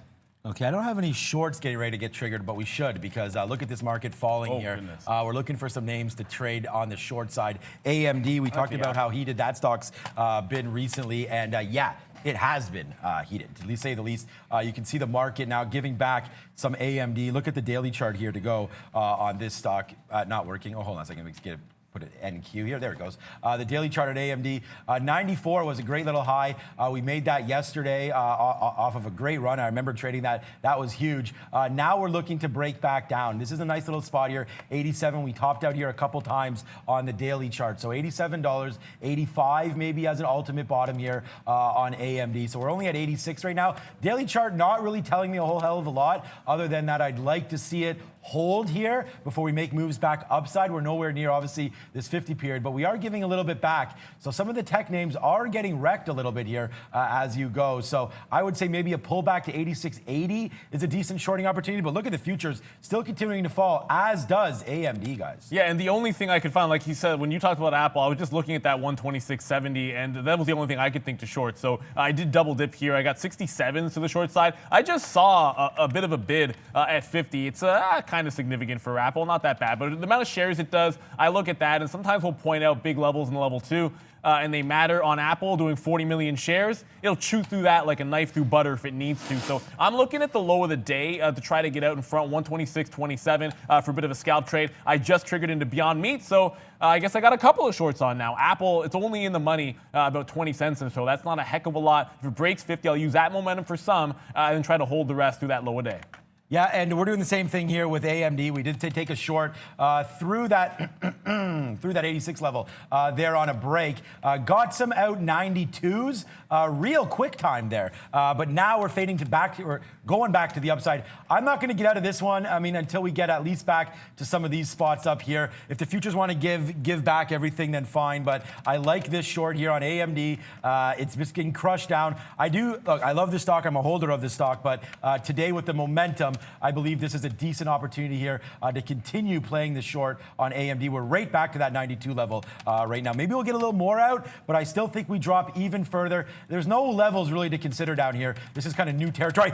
Boom! There it is. Nice little trade on AMD. Just took some out there. Where did it hit? 86. So good trade here for AMD, guys. Yeah, and then it was Apple down to in that low a day, and I do take some out in front, double dip action. It broke that 50. I just covered some for that little scalp trade, of course, about 30 pennies. Now I want to see if it breaks the low. I mean, if the market continues to run and Apple breaks low of day, 126. I want to be holding through a 126 break if I can. I will slide a stop up. So from a short that works, one that I'm going to go with a car crash, and I wanted to hit the button. I got to find mine. I think I got rid of it, my Beyond Meat button. If you have yours, Sean, Beyond Meat does break down below this 138.50. I am into this one. I think there's some room. This dollar range, I'll take some out there, but if it breaks 137, Beyond Meat could really flush. But the market really heading southbound here. I got Apple and Beyond Meat shorts. Yeah, hells yeah. AMD, big trade alert on AMD. Crushed that to the downside, 86 breaking, and now we're in the money, 50 plus cents right now. We still have half of this trade. No, we'll have a third of this trade still on right now. Trying to hold for bigger moves here. As, Neil talked about Apple there. I thought I had a move for Apple breaking the low, but I guess I did not. I must have not put that order in as well, but good trade there. 126.32 was my breaking spot there for Apple, but AMD continues to make moves to the downside. What a banging trade that was today. AMD, JPM, and Walmart, just absolutely monster winners for me today. I hope you guys had some of this as well. Yeah, and what's the number one link that all of these names have? I don't think I've gone off script here, but every single trade I've had on these momentum stocks has been something on our watch list, and we give our thoughts on these names where we think they can go, some of the levels that we're watching. This is why it's worth tuning in and following along with us so you can plan out your morning. Preparation is everything, guys. One of the things it lets you do is be disciplined. So that if things go to plan, you're just sort of executing that plan. And if they go astray, you know where your stops are going to be. You've considered how much risk you want to put into them, the confidence level you have in some of these positions. So that's what it's all about here. That's what we try to give to you guys. I can tell you maybe I shouldn't have shorted this Beyond Meat. It feels like it really wants to hold up. This market is dying. Apple's in the money $1, and Beyond Meat is ticking up against me. So I might have picked the wrong one here. Apple, obviously a good shot here. And it might be my bias, but if I catch these bounces on Apple, I'm going to look to scalp out of it. It always feels wrong being short this thing. I'm going to go ahead and lock in that 80-90 cent profit as I figure out what to do with Beyond Meat. I was going to give this one all the way back to 140, but there's no way I'm feeling as confident given the future is dying and Beyond Meat holding up as well as it is. I'm so upset that I missed that Apple trade. I wanted that trade like crazy, but we do have that AMD trade. AMD goes all the way back down. And thank you so much to Davide there. Thank you so much for that. €5. Sean Neal, Brandon, the rock stars of trading. Oh, yeah. Plus, there's Valeria as well. So, yes, thank you, Valeria. Thank you, Davide. Thank you all for your continued support here as we go. But AMD making a move back upside right now. Wow. Very, very aggressive. Let's short some more here as Brendan is getting ready to go over small cap recap here. What up, Brendan? Take it away, bud.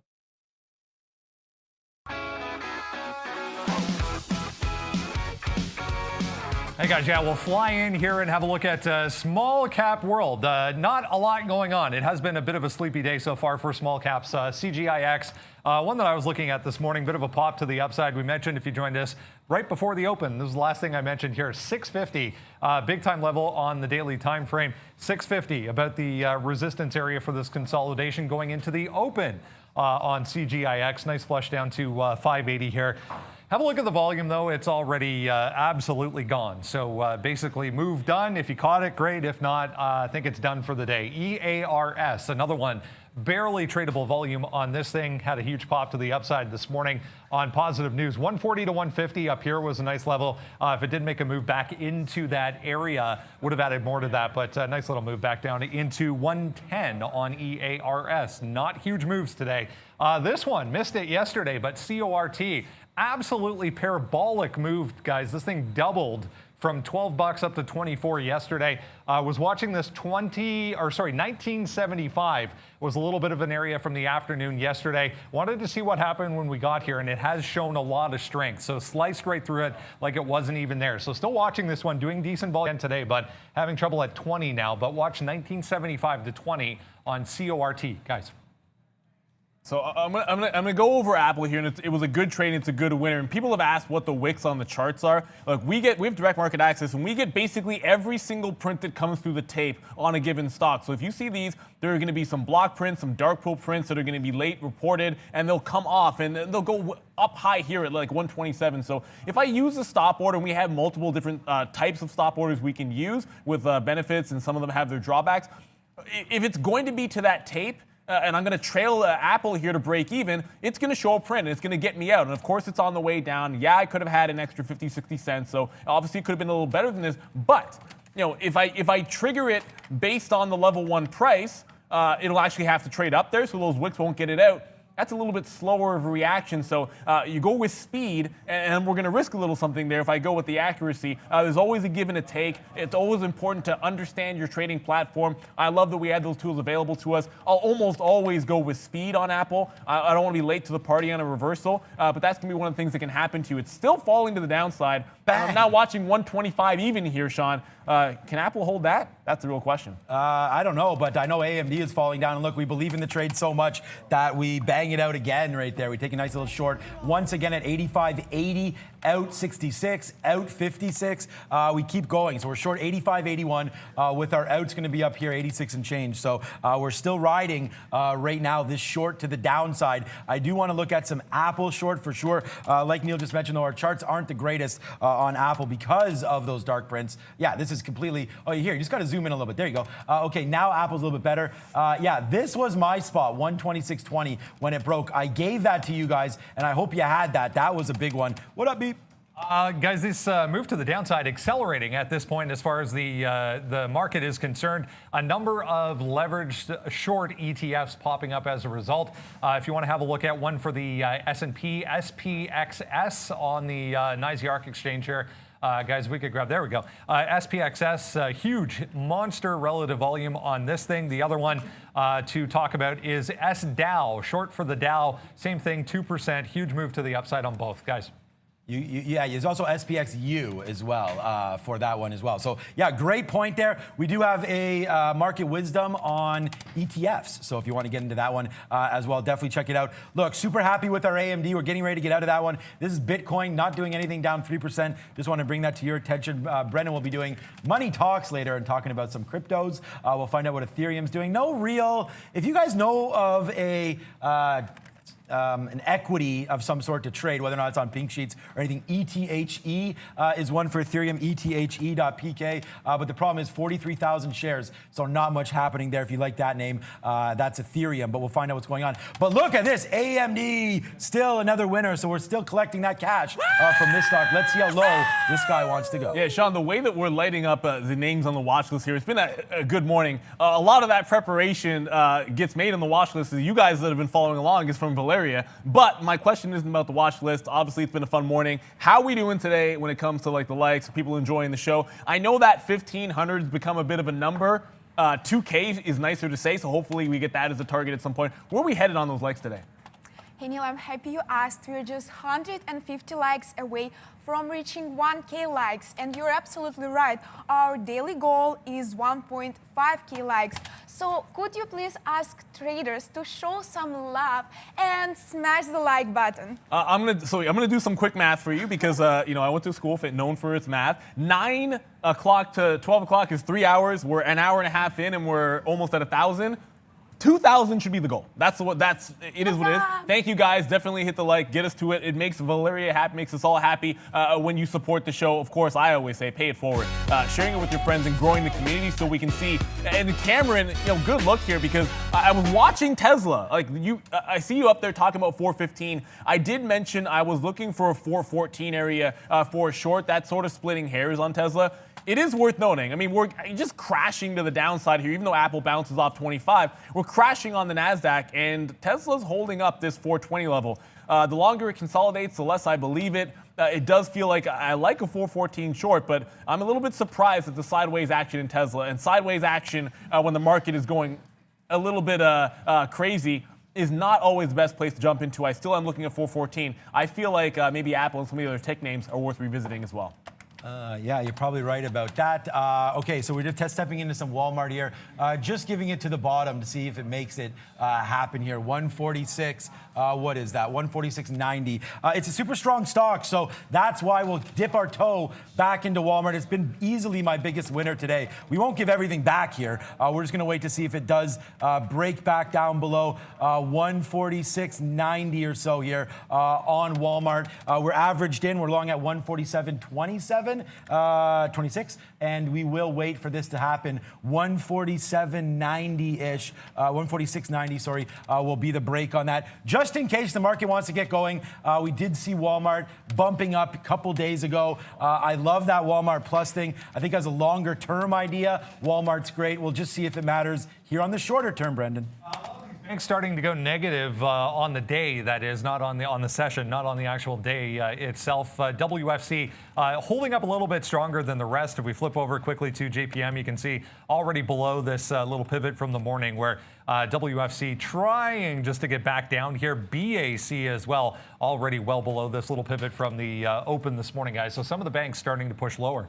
I always say don't jump in front of a moving train, and Macy's could qualify as that. But look at this daily chart and look at how many times we've rubbed to that 775, 780 area in the last few months here. And once again, where is it trending towards? Trying to roll over at that same 780 mark. If we turn a south side, I look at the daily, this is going to have to be a short for me. If I can catch it going back down through 770, I'm risking basically like 10, 15 pennies to try to make it all the way back to VWAP. It's a trade that's going to be too enticing to get away from. And the volume is absolutely fantastic on Macy's at 25 million. So you're going to see me slide into this one. Nothing against you, Macy's, but I'm shorting you through 770. When I look at that daily chart, that's a level I can't ignore. That's 780 to 85. Yeah, I'm just going to put this out there. We should have held that, Macy's. That's for sure. As you can see here, just posting this up. There we go. Okay, yeah, Macy's. We were long early on this name, 751.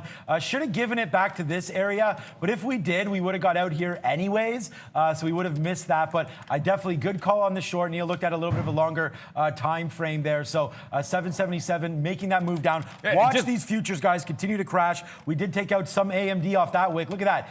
58 again on AMD, so another 40-cent win there. We just took another shot on Walmart, and it just continues to break. Look at the futures continuing to break downside there. So we drop all Walmart there, and we, like I said, we talk about our winners and our losers. We'll fall in a hole on our last little Walmart trade there. And maybe look back at some banks. Brendan talking about them turning around and turning maybe negative here on the day. So we'll watch out for some banks. Yeah, and I just got that Macy's. I mean, just mentioned it, and it breaks that 70. So some sell action getting in there. I'll give it, like I said, to that 80 mark. I mean, the high of day 77. I'm going to round that one up. When I went to the daily chart, it was 80. That was the level of interest.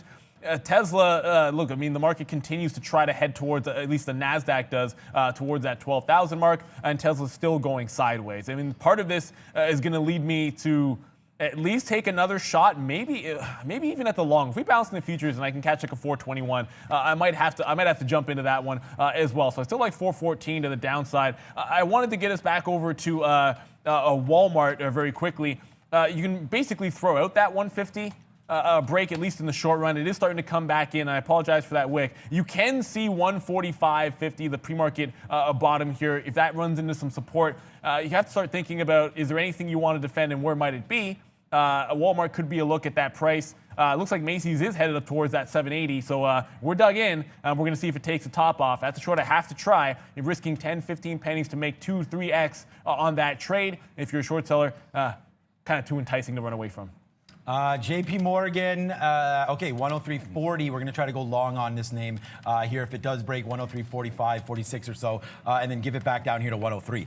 We're just going to go on that one. AMD, yeah, I'm short that name. So here's a short finally coming in. AMD making its move to the top. Second. Still my top, obviously Walmart, but AMD making a move for another chicken dinner winner here on my first really good short today. AMD making moves to the upside, downside right now. And there goes JP Morgan. So let's take off a little bit now. Yes, sure, we will take off a little bit. Why not? A nice little move upside now. Long 44s and getting some out right now. 53, 52. We'll see how much we can go on JP Morgan, but we did load up. There is some consolidation up here in the 70s. So that's why we get a little bit of a bump up to 57 and we start getting these out as we speak. So right now, JP Morgan making moves to the upside. Let's see if we can get into the 70s again. Yes, sir. There it is. A nice little trade for JP Morgan. Taking some out there as it goes up to 60, guys. Yeah, and immediately, it didn't take very long to get both in and out of Macy's. It does take 780. We'll revisit it 8 even, but the real level for me was at 80 mark. Sometimes you look at those even dollars and up, there goes Tesla. As I mentioned it, 421. I start opening my mouth and I actually get some executions in there. So that 421 did break to the upside. I looked at that move down and Tesla going sideways. Gives me a secondary push. I did like 25 the first time. Going to go with the same sort of structure. We saw resistance at 30. I saw it there. I'm probably not unlikely to hold through that same price that it rejected before, so I will be out both legs in front of that 30 style trade, and then look at that as another trade in and of itself. So if 430 wants to break into that 35 range, that'll be a separate long for me. It doesn't mean it can't go all in one shot. That's just not the way I'm going to be playing it.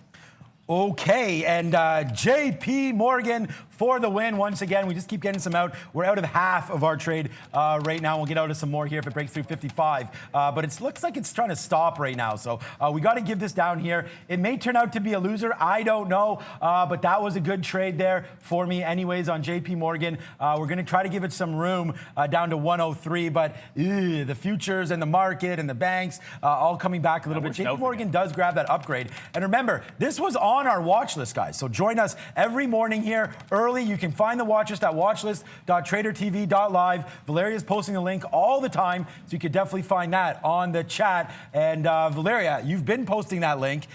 Any talk about our watch list on the chat at all? I mean, the only thing I would recommend everyone to use Gmail account, as we found it works the best, guys. And remember, we send watch list every morning. So if you, for any reason, didn't receive it, please check your spam folders and promotions tab. That's it. Sign up. I'll send the link again. Great. Thank you so much, Valeria. Look at this, 75 cents now. Wow. AMD, catapult.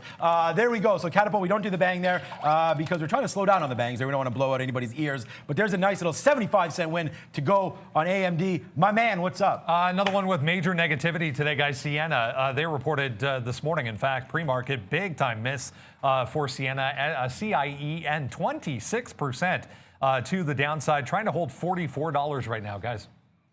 Wow, that's like one of the first stocks I used to trade back in the day. So punishment for them. I do need to get you guys over to KCAC, which made a break to the upside. I missed out on that 1550 break, but look at it bounce at that same price. It's going to hold significance. Tesla can't hold up here, can't let it go past that 17.5 area. It's an area stop for me, not a hard one, so I do have it in the corner of my eye to make sure I get an execution. Some of those wicks, I don't want them to get me out prematurely. I'm now looking to see if we can test the high in KCAC. That's 1740. So if it tries to get to that top and gets anywhere close and rolls over, I will jump into another short trade on this name, this time in front of the high with a reversal to the long. So 41-ish for a stop long. I'm probably going to go short in front of it. I just got triggered in Carnival 18 short. So 1798 actually splitting hairs, looking for KCAC, but it's got to go a little bit higher to entice me and pull me into that short trade. Okay, we're also going to try to get some more JP Morgan here. It looks like we did just get that. So we'll wait to see if it wants to break below 103 and change, 102, maybe 95 and ish on that one. But we are loaded back up long on JP Morgan. But watch out for the futures here. Trying to crack down. So we don't want to be holding this for too long. As Brendan talked about the banks, giving some of those profits back up. And we don't want to do that to all of our profits. So watch out for the futures coming back upside. Here we go. It's a flush on JP Morgan, guys.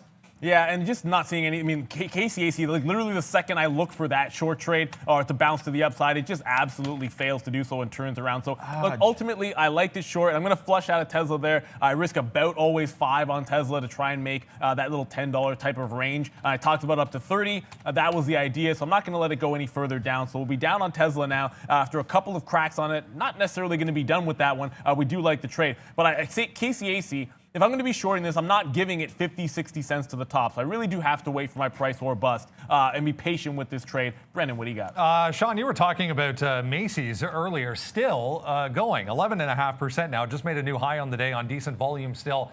4M, if you flip over to Guess here real quick, another one we were looking at yesterday. Not so much. Yeah, a little bit of a pullback here for Guess. Decent volume on that one just coming in as well, guys.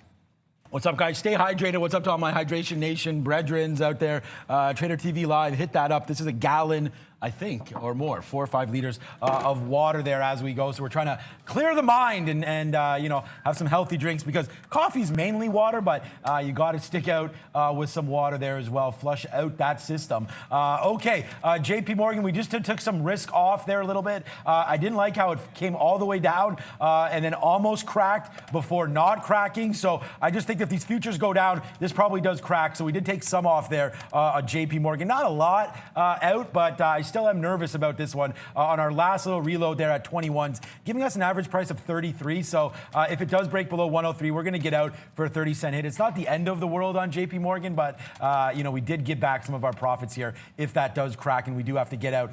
Apple still tanking, Microsoft making moves down. That CKAC, man, I should have held that one. We're making moves upside. We got out on that breakdown. There it is, 15.53, good little long there, but everything cracking, man. Look at the futures. 3,500 coming sooner than Rocket's dying here. Rocket 27.30 is the actual, well, 27.40, check that since the open. It does not hold that 28 range. 26.50 was major support that we talked about this morning when we ran through our profile of the stock. So I'm going to look for a couple of ideas here. One, if it breaks a low, I'll be involved. If it pulls back and gives me anything 27.90 range, I'll jump into the short trade on Rocket because this market is absolutely dying. And then ultimately, everything will be out in front of 26.50. When it tests that level, I'll make another judgment call there. But Rocket heading southbound fast. It actually bid building up here. I mean, big bid at 27.50. I mean, the low is 40. If it breaks this one, I might take the breakdown at this price instead of at 27.40. That's splitting hairs a little bit. Yeah, I had that, and darn it, Brendan, you bring that up, and it's a sore point for me on Macy's because I love that trade, and I just didn't have an aggressive. I had too aggressive of an out, and I should have given it back to this spot here, but whatever. Anyways, good for anybody holding. Right now, Macy's up to up to 790 right now, making new highs. Thanks for bringing that up. Once again, Brendan Wickens there. 85 and change bouncing here for AMD. Let's just take this out, man. This is right now 80 cents, or sorry, it's bouncing around. 70 cents now in the money on the short as now we're making moves upside here. Good for us because here we go. JP Morgan back to flat right now. So let's take some more out if we can. We just absorbed that huge move down in the futures there. So I think we've got to reward ourselves and take a little bit out if we can right now on JP Morgan, making moves now to the upside. We're still going to wait for 50s. I still think we can get back up here. Why not? Just took some out there, 33s for, again, a flat. We are long at 32 on JP Morgan. So that's right where we're at right now. Trying to give this some space, trying to get back out in the 50s. These futures need to go. If they don't, then we won't do anything on this one. But here goes JP Morgan. Let's take some more out, guys. Yeah, just noticed that I don't have any locates. Got to make sure I pay for those ones. I love these looks. They got like this crazy, these camera shots all over the place to get angles for you. Production crew always doing a fantastic job, but I'm not happy about the fact that I didn't pay for my Rocket locates. 50 breaks, 40 breaks, the short immediately starting to come in. I got to make sure I can get some of those to jump into that party. It's part of your preparation game. Was on the watch list. No excuse for me there. I am still watching Novavax, NVAX here. I didn't really get this rollover trade through that 115 area. It did try to get close. It got to like 114 even. Didn't quite dip into that price range to be able to get me something in between 14 and 15. So it's going to have to fit my parameters. I'm not putting the trade on. Obviously, the call each time on the push up, failing at that high would have worked. But if you don't get triggered based on what your expectancies are, then you can't take the trade. I am now looking at this 110 level again. Only problem, 109, 108. It might be more of a scalp style trade. If it breaks 110, you take some off like 50, 80 cent win. Try to hold on for a piece down to that 108 bottom. Market's coming down. NVAX usually sells on positive news. It's continuing that trend at least today. But watch out, Rocket. 27 even just broke. So we did talk about 26.50. That is a major, major level. I'm going to have to watch that one. Might catch a bid off that price. But if it breaks, I have to short 26.50. You heard that one in the morning.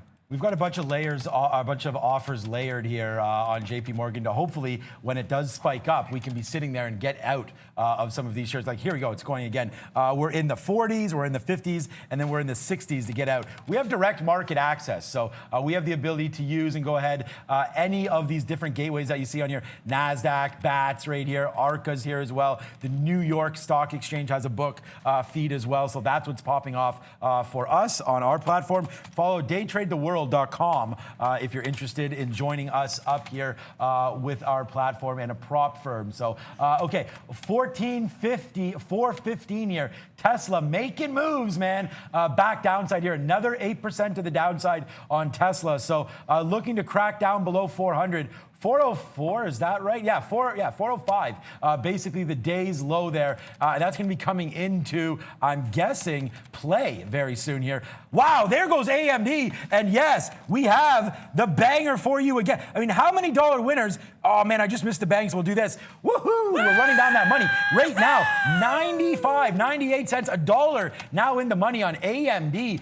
Continues to make moves downside. We're going to put a trail on here. 85.05. We'll get out, but AMD, what a big win. AMD today, JP Morgan, Walmart, all Cash City for us. And by the way, Cash City, here goes our friend, JP Morgan, to take one of Neil's words there. Our good friend, JP Morgan, back upside. Look at this. Boom! Good trade, JP Morgan. Feeling like this guy today with all these winners. I hope you guys are taking this with us. A beautiful trade here on JPM and AMD. Double dipping right now. Brendan at the big screen with, it looks like Sector Watch, my fave. Let's go.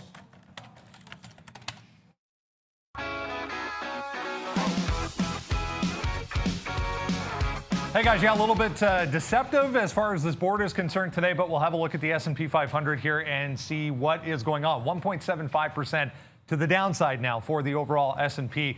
You can see the tech group here standing out front and center as weakness. So tech, industrial, and healthcare stocks making up most of this weakness. Let's start in here. The software group, the leaders to the downside in a big way. FTNT, Payc, Now, and PayPal there.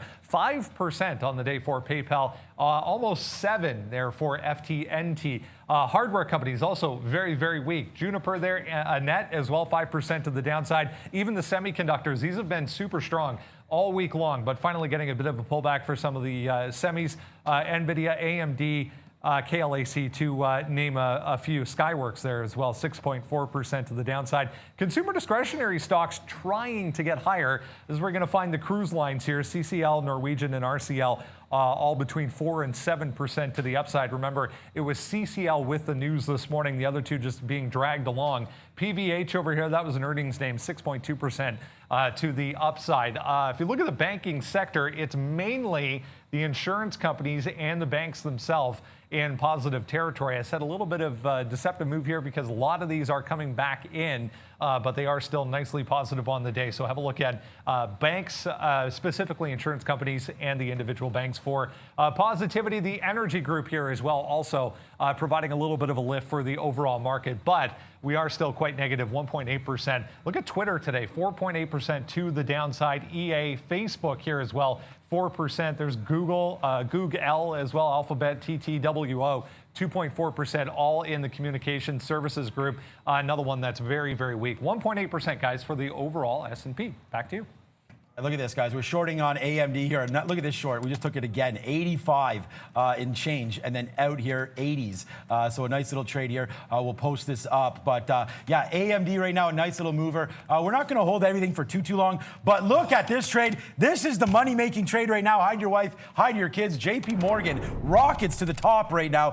Probably Walmart, my number 1 stock. JP Morgan, my number 2 stock. And AMD, my number 3 stock. So all monster winners here. JP Morgan still making moves to the upside. Boom! Boom! There it is, another 56-cent win on that one. So we don't have anything for banks, but what we can do is explode the money. That seems what banks are doing right now. That's the business that they're in, and the business that Rocket is in rocketing to the downside. I want to hit to the moon because it's the only rocket ship I can give you, but it's all going down. And of course, we call this one 27.50 and 27.40. I made the mistake of not locking down those shorts, which were very, very cheap and ridiculously cheap for us to get the Boros. We do take it on the 70 break, get 90s. I'm going to take it out. Like I said, I'm taking this off in front of 26.50. It's not going to be the dollar win that I would have expected on that move in the range because I did get it a bit late, so it's going to be that 50-cent area. But 26.50 if it goes, I'm taking this one short. I talked about this one. It's on our watch list. It's the level I like. As it's trying to break, I have taken... I'll go with you guys here because CCL, I am in this short, and yes, I'm making money on this trade. It was the breakdown at 18. I did roll into some more shares. My first target has been hit down at this 85. Next level down is in front of this 17.50 where things started in the pre-market at the open, ramping up that $1.20. That's what I want to see if I can get out in front of and then hold maybe the final 25, 30% of that trade for a break below that 17.40. Now, the futures would probably have to die a larger death here for us to get down there, but scalping on CCL works, and I'm going to continue to do it. It's a southbound trade this time, though. And bang on CCL. What a trade. Short rate here, 82, out 71. Good trade on CCL there. We lined them up and knocked them out here on that name. Let's just keep getting them out if we can on the way down here. Okay, by the way, AMD. We did this again right now. Look at this move.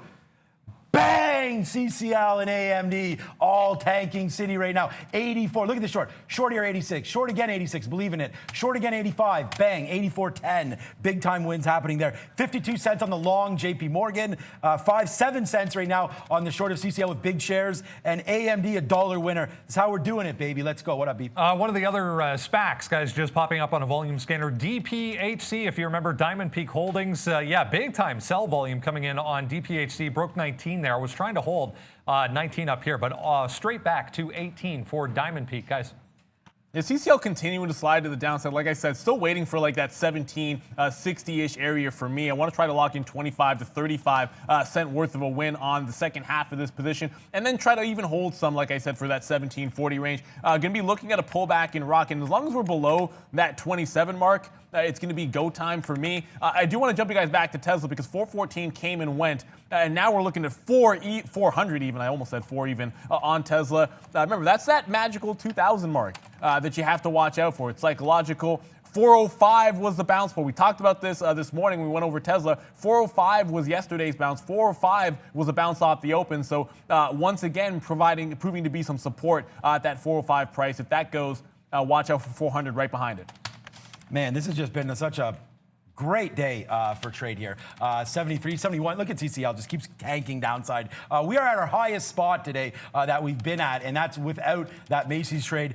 So big time movers happening there. CCL just went down to 66, 67 and stopped. So let's try to get some more shares here on CCL. Whoa, not 1,000. We'll see if we can get more. We're already short. We don't want to add more to this position right now. Just happy cashing this out on a big move down 1780 on CCL. And just to give you guys an update, I just took out, now I'm holding 2% of this JP Morgan trade. We will get out if it does come back down here, breaking through 103. But JP Morgan absolutely destroyed. This is how I trade, guys. Scalp here, in, bang, in, boom, boom. Nice trading here. Big time trades today. 195 fills and big movers today on most of these stocks. Unfortunately, the move's been downside. So if you're not been short today, it's been a hard one. But Walmart and JP Morgan, both monster longs for me.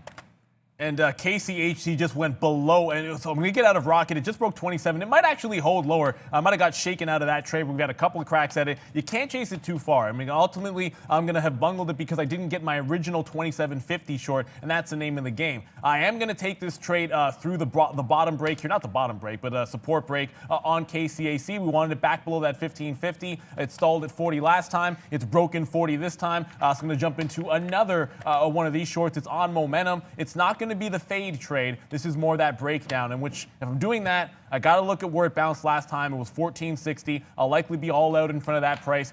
So a couple of shorts on right now, KCAC, which we just added, and of course still have half of that CCL position continuing to head southbound. It's about 25 cents in the money. We did get our last exit out of that trade for a nice little winner there at 67. So that was about a 30-penny winner.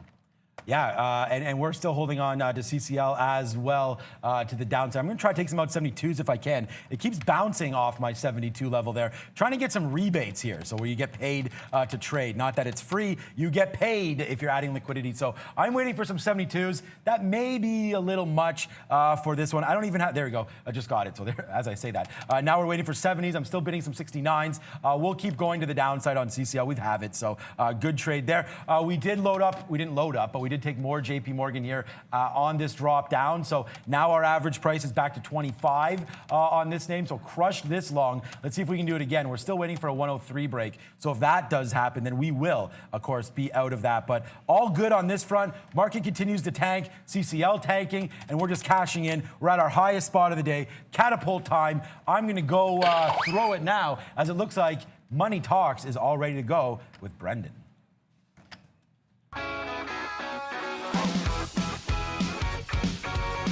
Hey guys, yeah, currency time. Let's have a look at foreign exchange world. And I want to start with cryptos today. We've seen some decent moves in Bitcoin and Ethereum both. Look at Bitcoin all the way back to 10,852. We were talking about 12,000 just 2 days ago. Ethereum here, 5% to the downside. I threw up the chart of Ethereum. Look at the move this thing's had going back to middle of July. So since July, we've gone basically from 220 all the way up to 480. So yeah, a little bit overdue maybe for a bit of a pullback. We're coming into 400 once again for Ethereum. So yeah, down 5.4% on the day for Ethereum. Bitcoin as well, 4+% to the downside. Everything else pretty weak today. It's worth noting the US dollar also weak. So everything across the board coming to the downside, including the euro, 118 and change. We have the CAD back in negative territory, 76.3, down about 0.5%. Same story for the British pound, 0.5%, 132 and change. Both the Japanese yen and Swiss franc were higher at one point this morning, but coming back in as well. Now down 0.16 for the Swiss franc. Australia and New Zealand, yeah, 0.5% each or more to the downside. So pretty red board right across the entire spectrum here, including that one over there. Ethereum really getting crushed today. Back over to Neil. Thank you, Brendan. And we'll spin the wheel. I don't hit this one very often. It's a different look. We'll give you a different graphic here. And we keep spinning that wheel. We've made several trades. I mean, ultimately, it's going to work out to like 1, 2, and this is now the third trade. Multiple executions, obviously, on KCAC. The latest one here, I do take some out in front of that 15. It is trying to get back up to VWAP. If it rolls over at 1550, probably add to that position on the way down. Target out is down to that 1460 range. I will slide you to our other short, of course, which is in Carnival Cruise. When that broke 18, we got into this one, got a 98 short, added to it at basically the same price, 99s on the way back up. It didn't test a VWAP for 1820. I'm continuing to hold this one. I'm going to now move my stop to break even. I don't want this to turn into a losing trade. I was going to give it to that 20 mark, but I am going to now go now that half is out. 18 is going to be the stop on that one. So 2 shorts on, and we'll get back to Rocket in just a quick second. The market is trying to bounce. I'm looking at the NASDAQ over here, and I know we bring Arun on to show you this guy sometimes, his levels, but worth looking at what's happening on the NASDAQ. We just bounced hard off of 119, guys, so 11,900 there. Look, if it can't hold above this 12,000 mark, you could see another rollover and test of that low, psychological, even round number there. I'm going to hang on to my shorts, even though they're not necessarily tech related. It is dragging over into the ES, of course, which is also down a couple of percent here. Not nearly the 3.5 that you're seeing on the NASDAQ, but everything being dragged down. I only have 2 shorts on here and not really looking at anything long anymore. So we're going to stick with CCL. I've trailed my stop. I feel like if it can hold 1730 to 1740 and the market gets back going again, that's the point in which I would consider buying in TCL. But it's all short for now. Brendan, what do you got? Not seeing too much in the way of headlines for this one, but India Global, IGC, one from way back when. I remember this spike. We went from $1 all the way up to nearly $4. Yeah, IGC poking back up here today.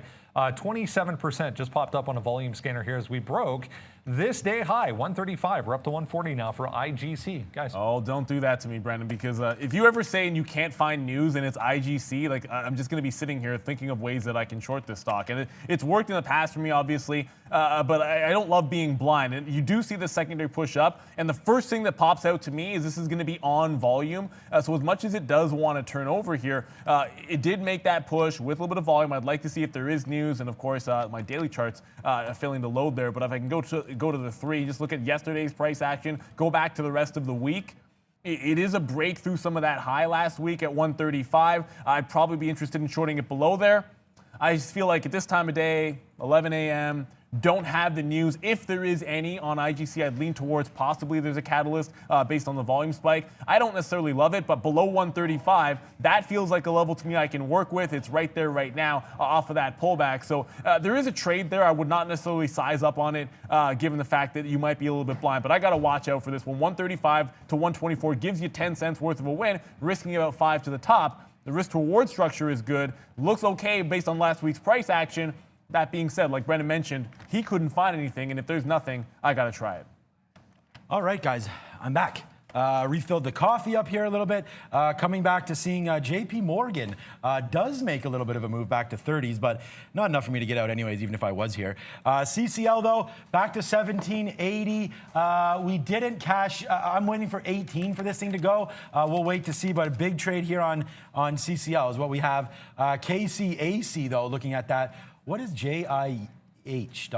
No, that's nothing happening there. Apple, wow, 124.50 for Apple. I don't know if anybody's in this name. We talked about it early. I'm not sure if it was on our watch list, but we did trigger in to some of this talk when we talked about Tesla and what's going on with the split and whatnot. And Apple today, wow, 123, man. When's the last time you saw Apple down 5%? I can't remember, to be honest with you. Put it in the chat if you do. I'm not sure how long ago that was. Well, obviously back in the day, but not recently for sure. Apple making a move back through 125. This may be a good spot. I haven't looked at it for long enough to recommend this spot, but I do know that 126.50 I like. But this may be a good spot, especially if the market does want to come back here. Apple's going to be good to go. But JP Morgan, I just saw Gus. I'd love to get Gus on if we can. Hopefully soon. We'll talk to him a little bit. He's been trading today, so we'll see what he's doing.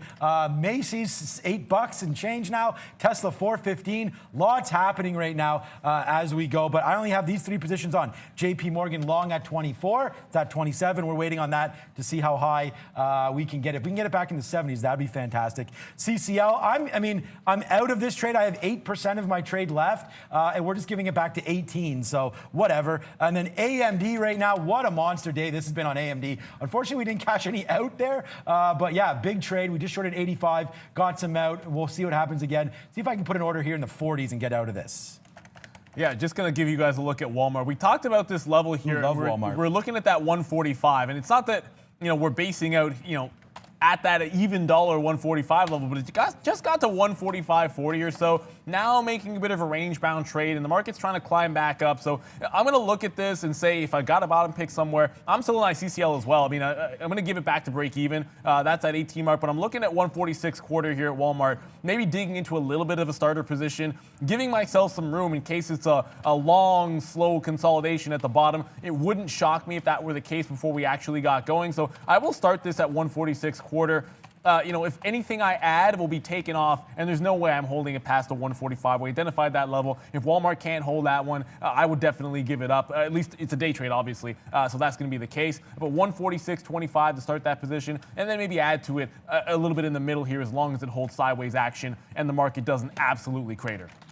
Yeah, I don't know if the market's going to crater anytime soon, but it's been cratering. I mean, down 2%. I mean, back in the day, this would start the cratering, and then next thing you know, we'd be down 3 or 4%. So that could happen once again today. I still think that the election is really going to be the main catalyst behind most of the downturn here, just because of uncertainty. I think it's battling back and forth. The polls are back and forth between the two. So we'll wait to see what's going on. Valeria, give us an update on Euro, please.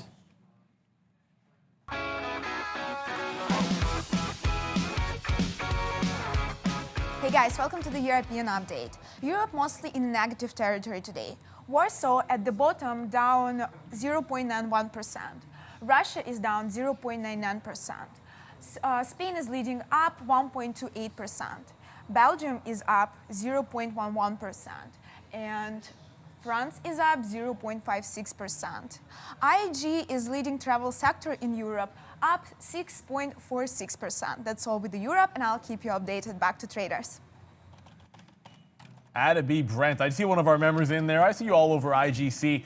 It just made a big move up to 150 before coming back in. And again, just on the 3-minute look here. If you go to the daily, I mean, the real next level up would have been like a 180. I would hunt at as a push. If it got up to that price, I'd probably dig in pretty deep on a short side trade. It's still going up here overall. If you look at the trend, that's worth noting. But that's the first major pullback. I wasn't looking at the 150 level, so you're not going to see me jump into it. I'm still going to hang on to CCL. I just haven't seen too much of a reason to get out of it.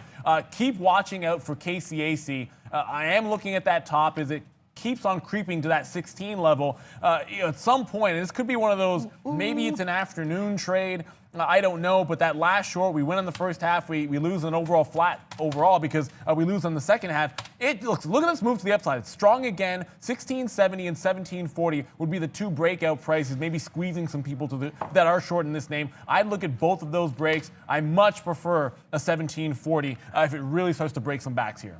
Yeah, and we're preferring nothing but winners. I just put it in the chat as well. AMD, guys, we put in the chat there. Big time money being made on this name today. 86, 86, 86. And I just said let's put a bid in the 40s because that's where we were there. So yeah, like I'm just brushing off 70-cent wins now, but they're big wins, man. And I mean, it should have been held as we continue to go downside, but this is what we're doing. Like, it's becoming sort of one of those days here. If you're shorting tech stocks, you could rinse and repeat these plays all day long. And like, you know, this is what happens when you believe in a shares or in a move. 86, again, short. Shorted again on a retrace back up and just cash out of that. Then we get this little bounce back up to 85 and cash that down at 84.40. So look, big trades all over the place today. I hope you're enjoying them with us. Shout out to all of our members, everybody around. It's been a fantastic one. Make sure you grab that watch list. Make sure you hit like and subscribe. We're at what, 1.3, Valeria, right now? So 1,300 likes. We're going to get to 1,500 at some point. So you might as well hit it right now. What was that, Valeria? Today. No new members? No. Well, that's because I haven't done my thing. So let's just wait. Give us 1 second here. I'll hit that join button right now, Valeria. And I can't find it, but we do have a join button at some point. Guys, support the show. It's $5 a month. It gives us just that little bit more. The show's going on for free. We have over 800 members, I think, right now. So that's big for us, and we really do love that support. And just share it. Share the show with your friends. I mean, if you can't do anything else, that's the most important for us. Make sure you do that. And look, if you become a member, for right now, the only thing that you're going to get is some funky colors. And guys, start hitting, there you go, start hitting some different signs here so everybody who is a member can see what exactly is going on. Gabe is hungry, and so are we. Thank you so much, Gabe, for that. Great idea. There you go, Lori. Thank you so much. Some flying money out the window there. You get a little Sean fruit salad. Oh, I don't have my fruit salad. But there you go. Thank you for all the memberships, guys, once again. And great idea there, Valeria. But CCL right now, still 10 cents in the money. I just took some off at 70. It bounced off 70 the first time on CCL. I'm not going to sit here and fail to take profit again. So we'll take again about a 25 to 30 cent win. I'm still holding on to the last quarter. I had been targeting that 1740. It's still room to go to the downside as the market keeps on trying to get down there. But watch out. Here comes 17 even on KCAC. It's 1740. That's the price that I'm really going to look to dig in on that break as long. It is breaking some backs on the short side here. So let's watch 1740 on KCAC. Still looking for that slide in CCL to go deeper. It's a good win, but I'm looking for a little bit more here if we can break that 70 mark. Brendan, what do you got? Just seeing 3,500 going on the S&P here, guys, to the downside. If you're following along with the ES, watch this 50 level on SHLL, another one of the SPACs. Just got some pretty heavy sell volume. Took this thing from 52.5 down to $50 in a couple minutes here. So 9% now for SHLL, guys. Things are getting woodshedded right now, and I talked about that earlier. I said when we were down 1.8% that this is probably a trigger to even go lower. So that was literally 3 minutes ago or so when we were down that 1.8. Now we're down 2.34. So there we go, guys. Big time moves heading to the downside. And we've been just crushing it today. The only negative stock we do have is actually funny is Apple here. So we'll have to see what is Apple. Oh, and we're small negative. Oh, no, we're negative on Rocket as well. But here we go. Apple still breaking lower and lower and lower. What's up? Thank you again for the more members here. We already said what's up to Gabe. And now we'll say what's up to Kapil. Thank you so much, Kapil, for joining. Kapil Agarwal. What's up, my friend? Good for joining. Thank you so much for that. The VIX is at 29. Yes, sir. And that's been a little worrisome to me because the VIX has been going up in the last couple weeks, as we all know, and that's generally a sign of fear. So why would people be fearing this market when the market's ripping up? And yeah, so there you go. Look what's happening today. Woodshed time, guys. Big time trades, though, on board. CCL still getting out at 70. We're waiting for that one. And that's about it, man. I still have some Bitcoin short as well, right here at 63. Yeah, I'm watching this SHLL here. It is bouncing. I mean, the second we talk about that move down, it approached 10%.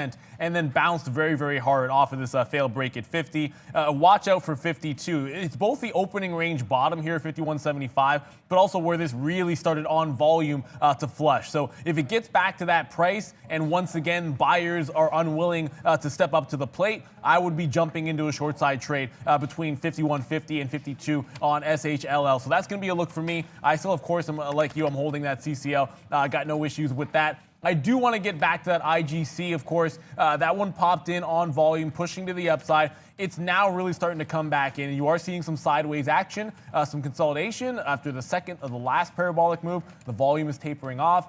That's where I like to see if I can't jump into something. You look at like a 138 to 145 area of operations. If it breaks 46, 47, maybe you want to give it to 150. Not a bad place to be short in this name. If it gets back to 125, 130, you've certainly done your job on that trade. So if we get more sideways action, I'll look for a downward push to jump into some shares on that. CCL, somebody is just keeps on sticking around here at that 70 level, and every time it tries to go through, they just pop for more shares in the bid and buy it back up. So and at some point, it's got to flush, or I'm just going to take it out for the 25, 30 cent scalp because someone refuses to let it go any further. Yeah, I'm just, I have a decent amount of share. I'm just getting some out here every penny basically on the way down. And we just take it out right there at 68. So we can still have some more shares to go. So we're going to wait on CCL and see how far. Like Neil said, we want to go. We're near the day's low right now in the open market anyways. We are at the day's low of 62. What's up, B? Nothing new, guys, on Kodak today, but another one very, very negative on the session.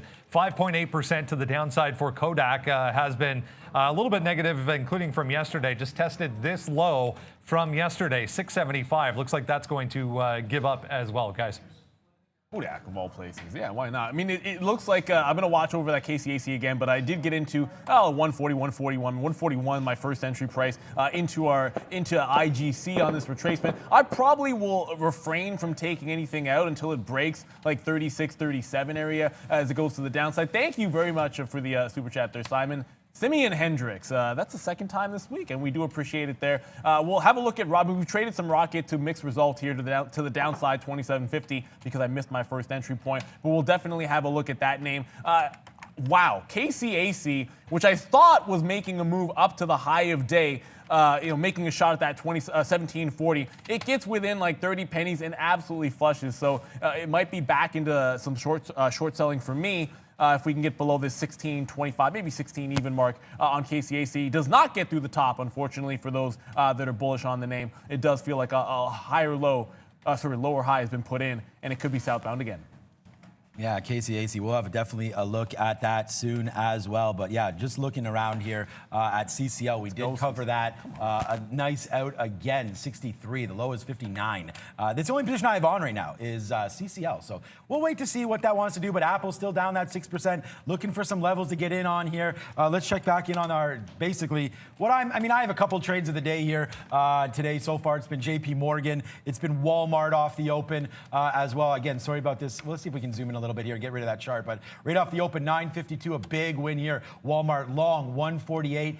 out 149 and change. Tried it again here. And this is what we mean by when we're talking. And look, not only is this show hopefully entertaining a little bit, but also informative for you as well, because look at these wins. Like, this is basically a max share size. That's how you could see all of these outs. And there's like 70-cent wins. And then to get out of a loss here is only 40 cents. So that's what you got to do. You got to sort of time your areas and then also put on the right amount of risk at that right time so you can be rewarded with that one. That's there. JP Morgan, another big one for us today. This was, again, 120, like, look at this, 25 cents out there. That's a 30-cent loser on small and big on there. Can you explain it? Yo, what's up again? Great idea, Valeria. Watson there, Tesla so volatile, it's literally scary. That has to do with the split. We can talk about that in a minute. And Jocelyn, welcome to Trader TV Live. Great idea there. Russell Jackson showing you that bacon, as he always does. But thank you so much for all the memberships. I think that's 4 or 5 there, Valeria. So great point by you there for the memberships. And glad that we discussed it as we get more people part of our trading community. Absolutely, that's what's all about. Rolled into some more shares of IGC, but CCL did try that breakdown. It's going to be time to move my stop on Carnival. It breaks 70s, which I thought that 70 break, the time it would hold lower like a couple of minutes or so, that would get me down to that 1750. That did not happen, and because it showed a little bit of strength, I'm going to move my stop up to 1780 or so, lock in profit on the last little bit of the trade. It's one of those things when you're trend trading something and the market, of course, is trending down. If you have a nice winner, you want to make sure you capitalize on it, but market could turn on you here, and CCL is not necessarily the name, not being in the tech space, that I want to dig in and hang on to it all day long out of stubbornness. So 1780 is the new stop for me that'll lock in profit on this trade, on the second half of this trade. No matter what, it'll be a winner all the way through. IGC, I just reloaded, so my price now 43, watching out for that 150 top. I got a target of 125, 130 on that one. All right, guys, and we're just going to hit another bang right there, another 19 cents we just took there on CCL out of 61s. Now we got a very, very small spot, so we're going to hold the rest here and see what happens with the majority of these shares. So, well, we're done, but we're waiting for the last little bit here as we go. It's like 1%, so it's nothing. We'll just hold it out and see where we can get from it. But other than that, man, Rocket, wow. This is a negative stock for me today, and good thing we dumped it because this is a day ruiner right here. You go long at 29, and yeah, you're now at 26. You actually bounced off 26.30. So yeah, I don't take these kind of hits on the show. I may take P&L wise these kind of hits, but definitely not holding it for $4 loser or $3 loser. So we get into 29, out 28, out 28.50 for what seems to be great outs there. Hey Sean, you know what? Holding for a loser like that. I mean, that's basically how you can blow up your account. And we just did a video on our Market Wisdom page about how to avoid blowing up your account. This is why we try to drop these to you, and I feel like not a bad segue here, I think, maybe. We'll see about it. Maybe. Today we're dropping one on key levels, and we've talked about a few of them here. And as I say it, there goes 1750. We just got out on Carnival at 1750, so it's going to be like a 47-penny win. But today we're dropping a video. How do you identify support, resistance, key levels you can work off of? Sort of the foundation of what we do when we're going over the names on our watch list for you guys. So tune into this one. Hope you get something out of it. It's like I said, a bit of a foundation to at least my approach in the mornings. I am looking for those key areas of interest where I can execute trades. This one works out for us on a Carnival, both at 18 and 1750. You could have watched that live. But Brendan's got more news for us. What do you have there? Just watching Moderna here, guys. No news, but mRNA, another one very, very weak. Huge reversal this morning up here at 69. Got all the way back up to 69. Top end of this daily kind of choppy mess we're in. But look at this reversal, 69 all the way back to 65.5. There's a little gap here this morning as well that would take it back down to 64.50. So big time weakness coming into mRNA as well, guys. Guys, backflips here because CCL, yes, sir. Obviously, that one should have been held. I don't know why we kept getting out. Obviously, there was that buyer at 70, but we go all the way down to 45, and then I say yes, sir, on that one. And I also did want to give, look, this is why we talk about memberships and everything like that. I want to talk up here about Kyle. Talked about, where is it here? Talked about killing AMD, and then I just responded to him. I hope that, we gave a little bit of help to you. And then Kyle Simpson right here, always. So, look, that's what it's about. It doesn't matter the amount of shares that you use or whatever. Try to structure your trade properly, and we'll be a team together forever. Nash, what up, Nash? Great name there. Nash Mitchell, thank you for joining up there. Nice little cat there. I like the blue eyes. But yeah, don't put Don't put contacts in your cat's eyes there. But thank you so much for that one. KCAC, yep, again there. But thank you so much. Oh, there it is right here. Always a great job on AMD. Thank you so much, Kyle. And we're really glad that you make money. That's what we're about on the show. Doesn't matter how much you make or lose. I just want you guys to be educated and making more money as we progress. As the day goes on, Neil and I have more experience than Neil wants to tell you, because I'm okay with my age. Neil always doesn't like to talk about how long we've been doing I'm this. not groaning over that, but I did take a shot here, both at the breakout on KCAC and then try to pull back shakeout. I did try to leave myself some room to dig some more shares in case it held that 17, but the break for at least the time being has failed here. So all the success, and again, at this time of day, it is sort of worth noting, you try to be more active on the trades earlier on because that's where the real money is going to be. So as much as I'm still going to be up on KCAC, I have taken successive hits on this trade now. I might start to slow myself down. It's still going to be my top stock of the day, but obviously some of these reads are a little bit lessened. I do like IGC right now because it's holding this 150, so I'm dug in at 143. It might be worth adding a little bit here, but it's got to break that 137. Brendan, what do you got? I apologize. I forget who it was who mentioned Tesla there being very, very volatile and very whippy and kind of scary. There were a few comments that just came out here from Elon Musk. Apparently, he's visiting their Berlin factory today and said, be prepared for a radical overhaul of both the cars themselves and how the company makes those cars. So a few curious comments there from our friend Elon Musk, guys. But Tesla, yeah, looking a little weak at this point. All right. I saw a comment there. Someone was talking about Macy's here. I took one shot at Macy's to the short side and lost. And we talk about patience often here, Sean. And if you're going to be shorting something, a lot of times you look for the good rollover. Now, obviously, $8 is where it ended up turning.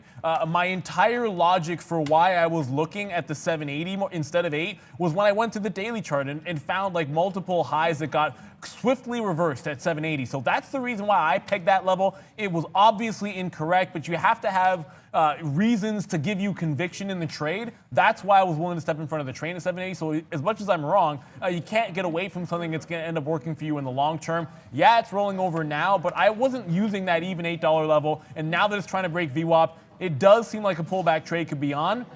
The only thing I'd caution is that 65 area where I got stopped out on the way back the first time. Look, there was some chop between here and 750. So unless I'm scalping this at this point for 5-10 cents, I'm not necessarily jumping into this Macy's short side trade. You look at the support at 740 as well, that seems like a much bigger level on Macy's if it wants to hold that. IGC's in the money, but like I said in the chat, I've been talking about with Brent, I'm trying not to get out of this trade until it starts to break that 137 mark on IGC. It's basically holding a consolidation range for me, and when that level goes, then I'll start taking profits. Ultimately, a 125 target is where I likely get everything out on IGC, but it's starting to come back in. I like shorting this one when it starts going. I didn't get the absolute top. Close enough to it seems so far. Yeah, CCL still making moves downside. We got to find other things here because, markets are just tanking and obviously dropping the AMD. Kyle, great trade. I don't know if you're still in it or not, but AMD still continuing that downside pressure. So good on anybody that was able to short some of these NASDAQ names today. And I don't want to say it was too easy, but again, this is why you want to join us up early on and often on our channel because I talked all about today the switch from tech over into some of these other plays like a Macy's, like a JPM. It's more like what we call value investing, banks, retail, things like that have been around for a bit. And these high flyers, which has led the move up, clearly leading the move down right now. So look at Microsoft just cracked again, down 5. Like I said, like Microsoft down 5, Apple down 7 now, percent or so. Wow, what a move down here in the NASDAQ. It is getting spicy, and we are glad that you're joining us today. We've had some big memberships signed up today. We also do have likes and subscribes there. How many likes do we have? 1.4 right now, Valeria. So let's keep that party going as well. That's getting close. Apple, 219 and change. Yeah, I just can't believe that Tesla's holding 400 at this point. It's a little crazy to me. This is getting ugly. And Brendan, remember when I told you I had a dream about a flash crash this morning? Wow, or last night, sorry. This is not a flash crash, but I'm just shocked right now. Tesla's down 8%, but look at it hold $4. If that goes and this market is still heading southbound, should be an interesting look on that. I did start to take off, of course, on IGC.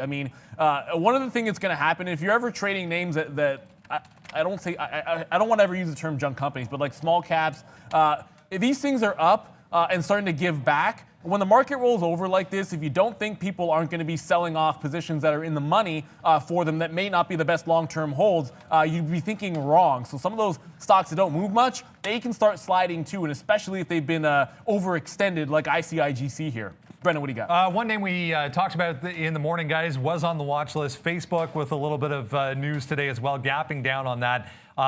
Just made a new day low on Facebook as well through 286 there on decent volume. We're saying they're still picking up as far as the selling is concerned. Now 3.5% for the S&P, guys. Yeah, we are getting, spicy. I kept using that word, but yeah, the market is getting spicy right now. We're just tanking City here. We're trying to find something. We still got CCL on board as well, but I'm not going to be trading some Walmart or anything like that anytime soon on this kind of a move down. So I couldn't even get the 145 break on Walmart. Now, right. The thing is, though, I did change my stop orders. I didn't want wicks in because I want to be careful shorting Walmart, but at the end of the day, that's like a $2 win. It is what it is. You're going to miss some of those when you use stops. You have to configure it in a way that is comfortable for you, how far you want to cross down, all that kind of thing, share size. I'm going to get back over to this IGC. I just did cover a bunch of it. I still hold close to, just over half the position, about 60% left in this one. I'm looking, like I said, for 125, but I got to take some out. If a $1.43 stock is going to give you that 10, 15 cent winner, you have to be willing to take it, because if you're not, maybe you don't have direct market access like we do, maybe you're not as active a trader, not necessarily the best style of trade. When it's done 10 million shares, you have to be willing to take 10, 15 cent winners. It's only a $1 stock, and my ultimate target, of course, is 125. So I'm going to work my way out of this position. It is working to the downside. I have half left. And wowzers, that KCAC just reversed hard down to 16 even, holding so far. How that thing is holding up in this move down is beyond me. Remember, KCAC really has nothing to do with the market, but you're right. But when something's up like 60, 70% in a dump like this, I'm surprised people aren't taking some profit. Remember, it's only up because of that news, Exactly. right? Yesterday, it wasn't even this stock. So 1650, but yeah, I agree with Neil, man. I mean, you should be hammering this stock down. I don't know anything about Kensington, so, but anyways, as you go, AMD, I know a lot about that, and that just keeps on crushing. Oh, you know what we haven't done a bit? Intel. We loved Intel in the open today, but it does fade back down. We looked at 5270. I still think Intel maybe on a bounce is probably the right play.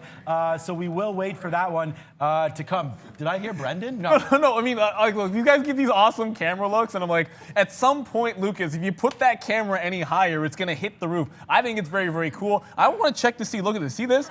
When I say how old I am, you guys can see why I went bald, because the hair is starting to go. I know what my fate is going to be. You can always look at the future. So I have the option, of course, eventually just going with the cue ball look, so that's where it's headed. I know you wanted to show that off and put me on the spot there, so when people say I look young, I can dip the head down and tell you that's not the case. You have kids, the hair starts coming out, lose some sleep over it, but I love the family. I love the looks that we get here, guys. If you're enjoying the production value, one of the things we talk about, like likes and subscribers.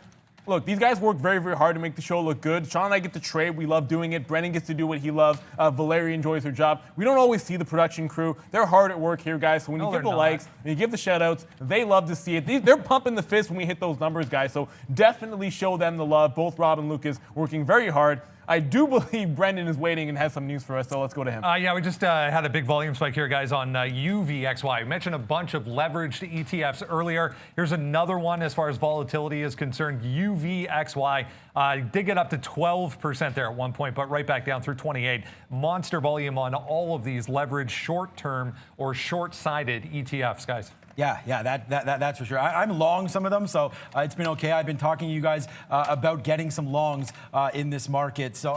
Long some of those inverted ETFs to go short. So mine is SPXU.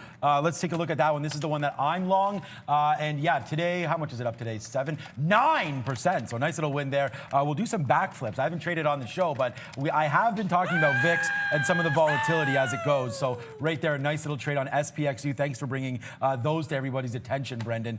This just keeps on making those moves, and Apple down to 122 right now, guys.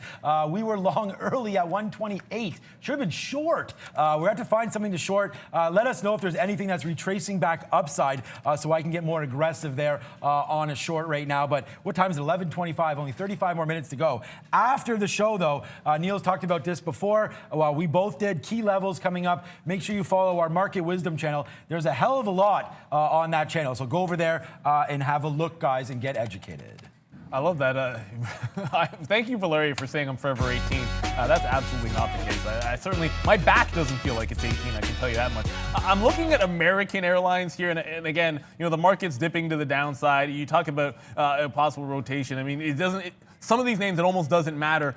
You're looking at the levels that are starting to come back in here and ask yourself, where is support that you didn't think would be tested today come in? And look at yesterday's afternoon. 13 even on American Airlines was definitely a level to work with. If it cannot hold this, it's sort of an obvious, and this is the same thing we looked at for NEO. NEO was down yesterday when I saw that 19 level, but the break of 19 was still good anyway, so I am looking at 13 even, and I will try that hole. If I see enough of a bid at 13, jump in front of it, scalp like 10, 15 pennies a few times if I can, and then it breaks, I reverse to the short side trade.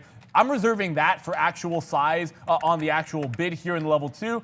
Because we have direct market access, I can actually go back down here and see if I see anything. I don't really see any big size there, but if it gets to 13 and I see it, I will also jump in front for a few quick trades. But it's all about that breakdown at 13 on American Airlines if I get it. All right, we're still waiting for CCL. Oh, I'm on the page here trying to find out how many viewers. Oh, yeah, 1.56K and over 4,000 viewers right now at 11:30. So thank you guys again for continuously supporting the show. 123 and change on Apple right now, looking like a decent spot if you want to try to catch. I keep saying that, but you have to try to catch these things bouncing back. So, I mean, unless you want to try to look at Rocket still down 15, 16%. Lots of names moving today, traders. So make sure that you definitely have everything on your little watch lists to go. 123 and change, making moves upside now. Tesla, Neil, still did hold. Did it hold 400 there? Yeah, it did. Somehow. It didn't even come close. It actually didn't even go down. It's not even down that much in this move. Like Tesla down, not as There's much a good point here as because it should be. Like Tesla, I've tried to pick my spots in Tesla. I don't feel like there isn't a trade every single day. As I try to look up at this camera as it keeps rising here, Tesla's not rising to the upside, but the days it's been successful for me is when I pick my spots, I have an obvious idea here. I've traded Tesla a couple of times to mix results. Scalp win, then loss for a flat trade, then another loss here. We keep it to a small hit. But if the market's doing this and Tesla is holding its basic almost the entire range this entire time when the market's going crazy, that's not a day you're going to be successful as a day trader. So I almost don't want to trade Tesla at this point again, because if I'm seeing this bloodbath and Tesla's not moving, what's the point? Right? Like there's all kinds of moves happening. You saw Carnival, that was a great short. You saw Apple move to the downside, that was a good short. Why wait for Tesla to do something just because it's a fun stock? Not every single day is there going to be an opportunity. So I think it's a fail that I even tried it a second time. It should have been done when the first move didn't happen for me. Got to pick your spots, and Tesla doesn't feel like the action is here on this name today. Yeah, it's definitely not. And I don't know, maybe they're just defending that 400 for some strange reason, but I don't know. I think we can try to go long on Tesla too at some point, but I'm looking sort of at Apple, but everything is way far down below where I like it. I mean, maybe if anything, we can check some Macy's out because that's pulled back, and I did like that strong. Look at this, bounced right off VWAP, missed opportunity to say the least there, but we could try another long if it breaks back above 70 maybe. It just tried there, a little bouncing off spot there at 70, so $7.70. I think we'll put the hammer down on Macy's one more time. Not too heavy though, because you got to go all the way down here to 750 where it bounced. So you got to sort of be able to absorb the hits as well as you go. So watch out for Macy's on a little bit of a retracement back to the upside here. I do like it. 770 break on Macy's. I think we'll try long on that name one more time if it gets above it. Yeah, I'm just also looking at Walmart here, and again, of course, it was that 145 break, which was pretty clean. It gives you that $3. It was a name that I wanted to try to jump into any kind of a long with, and you see this hard bounce as the market is trying to get its way back here. It does feel to me I would like to see it enter a price range. So, you throw out stops sometimes because I would like to see it enter that 145, and then what can it do there? Do buyers step up? Does it hold that level? Are people willing to buy at that price? I think that's the kind of thing I'm looking for on a day like today when the market is crashing, as opposed to, I want to bottom pick, I want to take a breakout back to the upside. That's not the way I want to get into Walmart. So I'm going to have to back off and wait to see a trade inside of a range around a key level, that 145, guys. So let's see what happens there. I only hold the one position, and when this first bounced to the upside, IGC, this was back around this range, and I said I'm not going to do anything here. It looks pretty interesting to me off of that high, but I'm trading blind. I want to see either a parabolic move up that I can dig into, or sellers start to jump in. So I don't mind not getting the top of a move like this. It doesn't matter that I catch this at like 142 and 145. Could you have 150? Fair enough. But if you're that good, I'll tip my cap to you. You're also going to have to risk getting blown out through the top and, basically shorting it right before that next move gets really, really ugly, possibly into 175 or $2. You catch it on the way down. It gives me more conviction in the trade and allows me to basically hang on for a big win. And I said, I'm not covering anything till this bottom breaks at 137. Once it went, I started aggressively getting out. I'm now only holding a quarter of the position, looking for that 125 bottom. We're pennies away from it, so we'll start getting the rest of this one out. That's how you structure a short. The risk to reward has to work. Why? Because you're going to lose. I'm basically like shooting 55% like Shaq on free throws, but it's all about making sure you hang on to your winners and cut your losses off, guys. That's what it's all about. It's also all about throwing to Brendan because he's got news. Just watching this FMCI, guys. Watch out for FMCI on the NASDAQ. Big move down here. It is a little bit thinly traded. This is Forum Merger 2 Corporation. So another SPAC. They're taking a company called Tattooed Chef, which is a plant-based food company, public through a merger, obviously. So another SPAC, FMCI, just popping up on a volume scanner here. Big move down. 24 bucks up here, back to 21 for FMCI, guys. Yeah, I agree, man. Valeria dropping some notes there on the chat, guys. Take a look at them. Okay, we just took JP Morgan 102 and change to the long side here on a retracement. So we'll see. I mean, JP Morgan, one of my top stocks today. We'll take that. Macy's blows the top as well. So Macy's long, JP Morgan long. Let's just keep this fun going. If it's fun, I hope it's going to be fun. But right now, JP Morgan resisting a little bit of that break. Where's my out going to be, you may say? I do not know. So we'll find that 103.80 maybe back to the downside. Sorry, 101.80 back to the downside, but we are long 102. A little bit of resistance here. Considering the market's trying to go, we did get a little bit of a resistance there at 102, so watch out for that. But Macy's, we did take a long 71. It's at 73, but we're hoping for more upside. But if this market fades, these two are going to be losers. We're just trying it out here. It's 11:30. Let's see if we can get another winner right now. Macy's moving upside. Nice little win here. Long 71s to 74. We'll take a little bit out and then hold the rest, guys. Yeah, I mean, for me, when I get bottom picks, you start going to the stocks that you like, you start identifying levels, and Pfizer holding yesterday's bottom, 36.40, trying to bounce back to the upside. This is one that I feel a little bit more comfortable with a bottom pick, and if I can get it in that 55 to 70 range, something in that range, I'd like to be building a price, maybe get back to that 37 mark. If the market can hold up at all, you really do want to pick and choose your spots. The other thing about that 37 target, 37.20 the previous close, so it doesn't have to turn green on the day to give me a trade worth hanging on to here. So that's one thing I do like about it. So I'm going to get in, start a position here above 60. I would like an average price to be somewhere in the 55 range if I'm going to take any more shares. That does mean being patient. If it goes right away, yes, I'll have a smaller position, but I will have risked less because it was never against me. So that's the way I'm looking at it here. I don't want to dig in too deep on this retracement. I just have Pfizer long and, of course, hanging on to IGC short. KCAC is going sideways. I don't know if I'm going to be in that trade again until the afternoon when it possibly makes another push at that 17.40, which is going to maintain. I'm still going to try that one again if it breaks through that top. It got to 50, so I'll use that. Until that breaks, it's probably looking for places to short it only, guys. Okay, JP Morgan, big time move here. Hopefully, we're waiting for it. 102.02, we're long, trying to get some out here. But look, it just keeps resisting the break. So I got a spot down here, maybe 70s. We'll wait to see. So we're giving it 30 cents. We'll see if we can't scalp out a few here and then hold the rest. Macy's, we're only able to get out of a quarter of our position up here at 75. Was waiting for more on that one. And we're not going to give this one too much below 63 down here on the downside. But we are long 71. So more to come on Macy's, I hope, if these futures bounce back. I think we got a decent one here. So let's watch Macy's go hopefully back to 80s or so where some of this consolidation happened. I'm not trying to crush this trade or anything. Would much rather do that on JP Morgan. We'll take both if we can. But right now, Macy's, yeah, you know, I'm giving myself too much risk here considering what this wants to do to the upside. So let's drop this if it does come back here, 67 or 68. I'm not going to hold this one very long, guys. That's Macy's. Yeah, just looking over at Rocket again, identifying about like a 27-25 area here worth looking at. And, you know, sometimes like the 1 isn't the best look. If you look at it on the 3, it's definitely a little more convincing, especially we had a dip down to this price, 25 to 40 off the open. I want to see if we can hold and roll over again on Rocket. Basically a mixed result for me on the stock today. But Brendan's got everybody. Looking ahead here a little bit, you know, if we get a bounce in the market at some point, you want to be able to go somewhere with a bit of a trade. AAL here still positive, 0.5% to the upside. Sorry, that was UAL. This is UAL, just about to go negative here, but UAL, AAL, some of the airlines still holding on to positive territory, guys, even with the market down 3% now.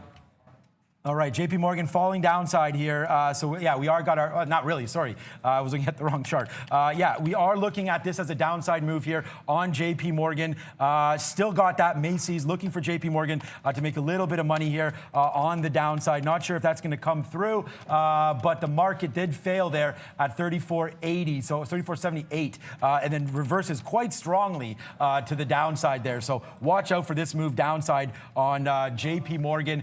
My out is here in the 70s, so we're not holding this one for too long. We actually wound up dumping half of our shares. Good trade there. I see someone asking me what Bitcoin is doing. You got to ask. I don't have it up on my watch list there, but I know Sean, you're usually tracking it. So if you can maybe get that, we just got a question and I saw it. I was actually looking at American Airlines. You know, I talked about this 13 level and we identified it from yesterday's breakout through that price and a bit of a hold in the afternoon and bouncing hard off 13. Now, it didn't give me that shot to maybe do that dip trade, get like 1s, 2s, 3s and scalp it. It didn't come back down there again. But if it fails to get through this like 13 to 30 to 35 area, decent shot that it could still come down there and give me that trade, whether it's going to be, you know, before the end of the show or a little bit later on. I'm still going to maintain that 13 level. If it breaks down, I'm going short through that price. If it does want to give me a test and I see a large size in level 2, a big buyer step up, I will jump in front of it for a few scalping trades in front, but it's really more about the short break at 13. This market continues to head down. Brendan, what do you got, buddy? I'm just going to update this chart, but yeah, why not have a look at Bitcoin? 7%, kind of tough to see up there, but 7% now for Bitcoin to the downside. I'll zoom out here a little bit. This is a 30-minute time frame. So in the last, hours or few, we're just going through 10,550 to the downside here, guys, on Bitcoin. Yeah. We've been trading it, but we haven't been doing great. I've been shaken out of a few of these positions here on Bitcoin. So it hasn't been a fantastic trade for GBTC at all today. But JP Morgan, we're still on that one. And we'll hope that one can come to the upside now as we are short right now. Or short Bitcoin here. I'll show it up to you. Here's GBTC. We've been trying to short it. It is falling down, man. We were short initially up here. Now it's all the way here. But a little bit of messed up action there. It's very expensive to trade on the pink sheets. So I'm negative right now on GBTC, but I am watching it. So that's for damn sure. And now I'm short right now at 09 on GBTC. So we'll watch that and see what happens here as it is breaking, like you just mentioned there, Brendan, breaking to the downside. Here goes Bitcoin. And JP Morgan trying to make a move back to the upside. We just did taking more out there at 05 where we're long at 02. Now let's see what happens here on JP Morgan. Hopefully part of the rebound to the north side here in the market. Yeah, I just have still working with a little bit of Pfizer here at 63. It's trying to hold 36.50, which is a bit of a lower high. And I'm now watching NVAX, which for the first time of the day is actually showing life here on its positive news. I missed multiple shots at this, and I've had this, sort of a issue with one of my best trades percentage-wise has been just coming in, and if NVAX has positive vaccine news or any of the bigger flyers, just fading in front of the high of day. And multiple times it gave me the trade, and you can see 0 executions for me. It's also been pretty solid once it bottoms out for a break back up, because remember, it is ultimately positive news. If you can find something that you like in terms of support, now obviously you can see down here if it ever got to 90 and then back at 100 to support, it never really got to those prices.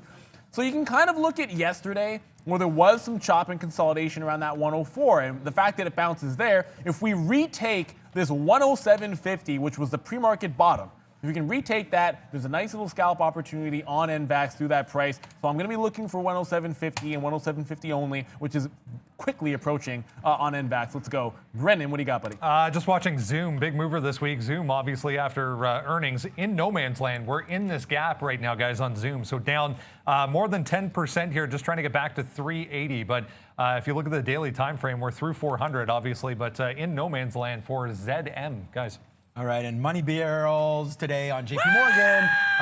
So yeah, we're backing up the truck here on that name, and we talked about going long through 102. So here we go, we're long through 102 as promised, and now making moves to the upside. So JP Morgan, as you can see, we're not holding this for too long. I told you we'd like to get it up into the 40s now, so now we can hold it.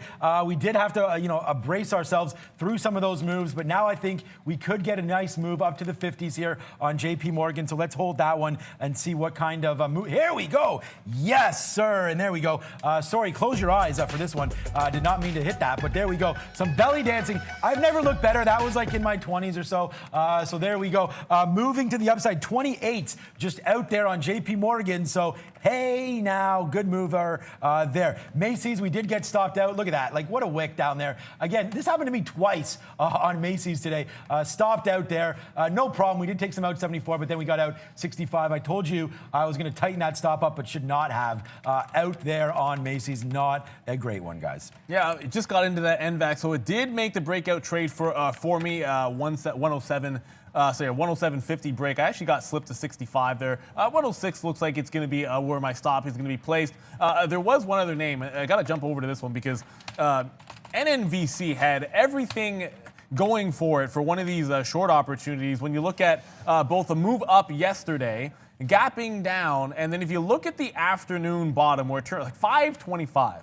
I'm gonna be sick to my stomach. It's more like 520 because one of the first things I had written down on my list was 520 NNVC. And then at some point, it just kind of breaks in front of it and then consolidates at 520. I never had the order in. I'm now watching a secondary push through 5 even. This stock has room to go to 4. So I am now looking at this 5 even area. It's on 4 million shares. It should have been on my radar already, but I'm watching this 5 even. If it continues this trend all afternoon, like I said, it would not shock me to see 4 to 420 on NNVC. If I can catch a short in it at a price I like, it's got to be 480 to 520, somewhere in that range. Maybe it gets back there and gives me a shot. If it doesn't, that's my penance for ignoring this one, despite the fact it was on my list. Yeah, and that's the thing, man. You got to get your stocks on the list. Join us, watchlist.tradertv.com. Valeria will be dropping those links. We did look at Apple a little bit here on this break back upside, and I did talk about possibly taking some of this on a break. It was down here, 122.50. Whatever, I'm not in it. I just want to bring it up that there are some bounces here in the market, so you may be looking at something on a bounce play, 125 and change. Definitely on Apple, 125.34. A good little spot. That's VWAP is up here at 98, but 125.34 kind of up here. Actually, it's right here. This bottom was what I was looking at. Sorry, 125.34. So a nice little shorting opportunity maybe to go right now in Apple. Let's try it and then just fade this move back up. So 125. Let's take a little short here, build it into 125.50, guys. Yeah, just looking at Crowd, I'm looking at some names here that are trying to base out and make some bottom, some sideways action, and Crowd is one of them. Still down almost 10%, obviously, but you are seeing pre-market bottom or pre-market support holding 126 over and over and over again. Now, the thing about Crowd is if you sort of look at that gap up the last couple of days, that where we're trading right now above this 127 in this $2 range, 26 to 28. I mean, if that were to break, you do have just absolute floodgates that could possibly open up. So this isn't necessarily something I'm looking at the bottom for a bounce play. This is more along the lines of if the market dumps, I want a short Crowd at 126. Because, I like Pfizer for a bounce. That's starting to work out for me. I try NVAX for a bounce. They have positive news. Pfizer's a stable company. CrowdStrike, of course, it's been overextended a bit, and I know it closed at 142, so we're already down 10%. But man, if the market does make a second push to the downside and give me the flash crash I dreamed of, I'm looking at 126 southbound on CrowdStrike. The only downside is it will be SSR at that point.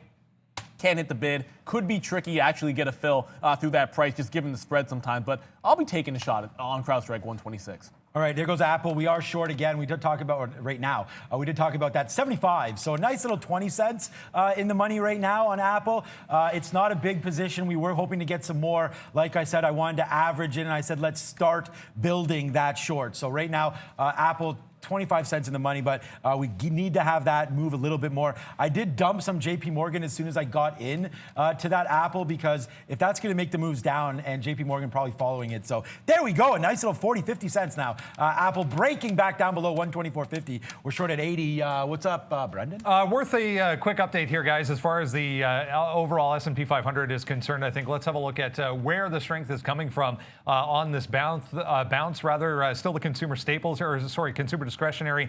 Some of the travel names, CCL, RCL, Wynn, even the hotels starting to get back into positive territory. Also, the energy group over here looking decently strong. Outside of those two, yeah, very, very red right across the board, led by, of course, this group over here, the tech stocks, guys, leading the way down.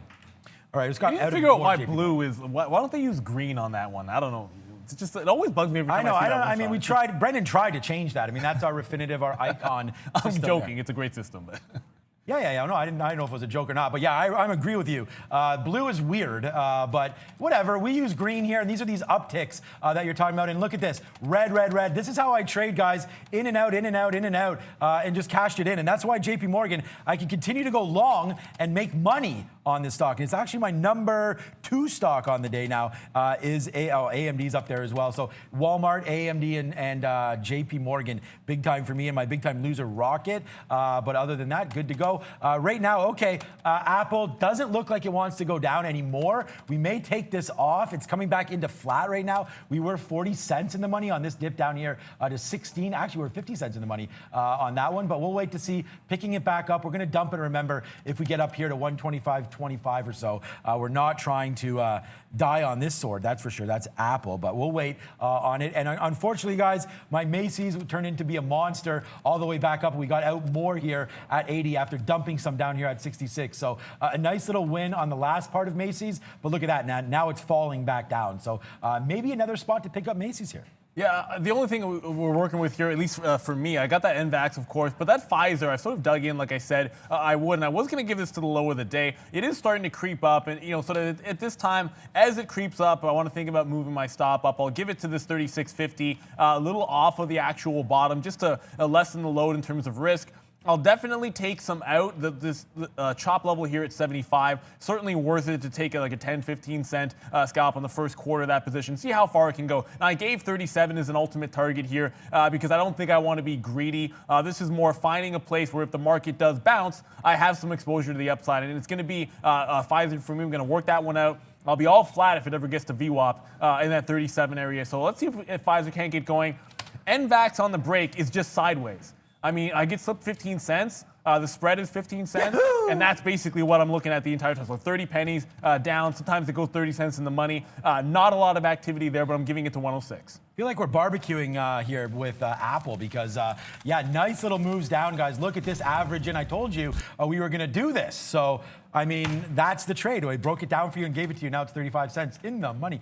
77 short, 84 short, 95 short. It's at 60s, so a nice little 30-cent win right now on Apple. That's why we did dump our JP Morgan, of course, so we still have very small shares long on JPM. We'll see if that can come into play. But Apple making moves back to the downside again. 124.50. Bye-bye. A nice little mover there. Where's my Apple thing? There it is. We'll give an Apple, but we are also going short on Apple. So let's say failed on the chart here for Apple. Coming back in, let's see if we can get to 123.70 for $1 on Apple. We're still making money on this name.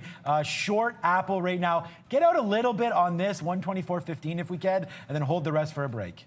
Yeah, it's ridiculous to me, the sideways action on Tesla. Tesla is still literally in like that same 4 to 420 range. Just can't get out of its way. What is starting to move, however, again, is Rocket. And if you come back, you can sort of see the last time it failed a breakthrough 27 quarter. I tried to scalp there very, very quickly, and it just...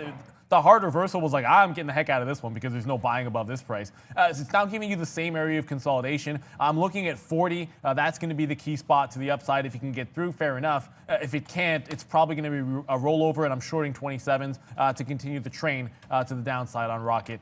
Brendan, what do you got? Another one off of earnings here, guys. Industrial manufacturer and construction equipment supplier Fastenal, FAST down 4.5%. Really having trouble bouncing whatsoever. Just went from 47 to 47.40, stalling out at that point. But nice volume behind this move down for FAST, guys. I wonder where my down arrow is. There it is. That was easy. I was wondering where it was, and it was right there. Okay, 50 cents now, 70 cents now on Apple. Just touched into the teens. Here we go. Making moves, guys. Making moves down. We are short right now, 124.90. 124.90. 70 cents now in the money. That's a banger all day long. We'll hit the slap shot there for anybody still following NHL. I believe it's still on, but I don't know who's left. Hopefully a Canadian team is left, and we can hoist the Stanley Cup once again. It's been forever since a Canadian team has won that thing. So I wasn't alive. Yeah, I don't know. We'll see. Vancouver, I think, is still in it, but we will wait on that. 124 break. Look, I'm still waiting for lower here. Let's see. Apple could puke out, and we have it. So that's that flash crash Neil was dreaming of there as well. So if it does crash down, your boy will have it. So that's good. I feel like we should do a video because it's not enough time to really explain what the flash crash is, but it's a liquidity vacuum. Basically, the bids die out, and most of the downward action is simply because there's no one buying. So it doesn't require much selling because stops get triggered. You get a cascade effect, and so you look at the move. I happen to have CCL up here. Like, forget about this nice controlled move down. During a flash crash, you'd see something like 18 all the way down to the 17 on a 1 minute candle, and even deeper than that. The biggest flash crash ever. I remember that one. Look. Before we get out of here, a couple of things to go over. I have a couple of positions on. One of them is going to be a sleeper, but again, it's about the structure of the trade ultimately. And what ends up happening here is IGC. I do get out most of the position on the way down to 125 as my area target. It does feel like it doesn't want to give me the last little bit, so I'm going to be stuck here with just about 1/8 of the position left. And once it breaks back through my original starting point and then 150, I'll have to cover the last little bit for a 5-cent hit. This is one of the reasons why if you're scalping or this style of trade, I said, you have got to take profit on the way down. If you're not happy making 10 or 15 cents on a $1.50 stock, you probably shouldn't be trading it in the first place. So that's my look to you guys. Ultimately, Brent, if you're in this one, hopefully you're smarter than me and took all of it out. I did get caught with just a little bit left. My target was 125. Really thought it would go into that chop zone. It bounced in front of it. Fair enough, but I took most of the profit off. That's why I can be happy with the trade. It's not always a perfect trade that you're going to have on. You don't always get your exact target. Expose yourself to some things that are in the middle of the range of outcomes of the expectations. So that's what I wanted, a short side trade there. That's what we got. If it takes 153 and someone is still short, that's squeeze central. So I would at least consider that an afternoon break to the upside, a 153 long. I just continue to get out of everything here. Macy's, we're getting that out right now, 74, 75, just cashing in. And I did see Kat there talk to me a little bit about CCL. Get out of it. No, thank you. It's good advice to get out if your trades, if you do think the market's going back up. But I already have this pegged down here, 1790. I said 18. That's where VWAP is. Probably more like 1790. But look, the way I trade, this is already out. We only have 10% left. I don't hold too much of these things going into this time. The big trade right now for me is Apple. I'm just watching it. But again, we're already at took it twice, took it 3 times, sorry, and then out those 3 times. So right now, we're cruising with a 35-cent win on that one. And then JP Morgan, everything's in the money right now. CCL 10, Apple 40, JP Morgan 15, and then Macy's this 10 cents, 2 cents right now left on Macy's. IBM making moves down as well today. Look, the show's almost over. Valeria, I don't know if we want to say something here, if we can get that camera going, but you did have a note to me about our subscribers. Yes. So why don't you let everybody know where we are on that? Yeah, thank you so much. Mike. Hey guys. My mic is doing good. There we go. Hi there. So we are very close to reach a beautiful number of subscribers. 77,000, guys. We need less than 100 subs. So if you're not subscribed yet, hit the subscribe button right now and join the best trading community in the world. Back to you, Sean. Oh, gee golly, I think that's true. But yeah, we love our community here. And look, we're sitting here talking for 3 straight hours and giving you the ideas and hopefully educating and entertaining you as well. Thank you so much for that, Valeria. If you haven't hit the subscribe button yet, most of our viewers may be subscribers. But if you're not, you want to get those notifications. You want to make sure you're subscribed up. So at least if you're looking to watch something like Valeria said there, our community is strong. Live long and prosper there with our community. Tesla 420. $1.20 again. Like, I don't know what's happening with that stock. It just doesn't seem to want to go. But I'm looking on Macy's here. We'll go back to Apple. That's now busting upside here. I think it's probably over with now. So we'll hold this one up to V1, probably breaking through that 125.30. We may go long, but that order's still in there. 125.30 is my out spot here on Apple. You know what I like to say, and I don't think I've said it once today. You don't want to look a gift horse in the mouth. That last eighth of the position on IGC runs right to 149, and my stop was at 150.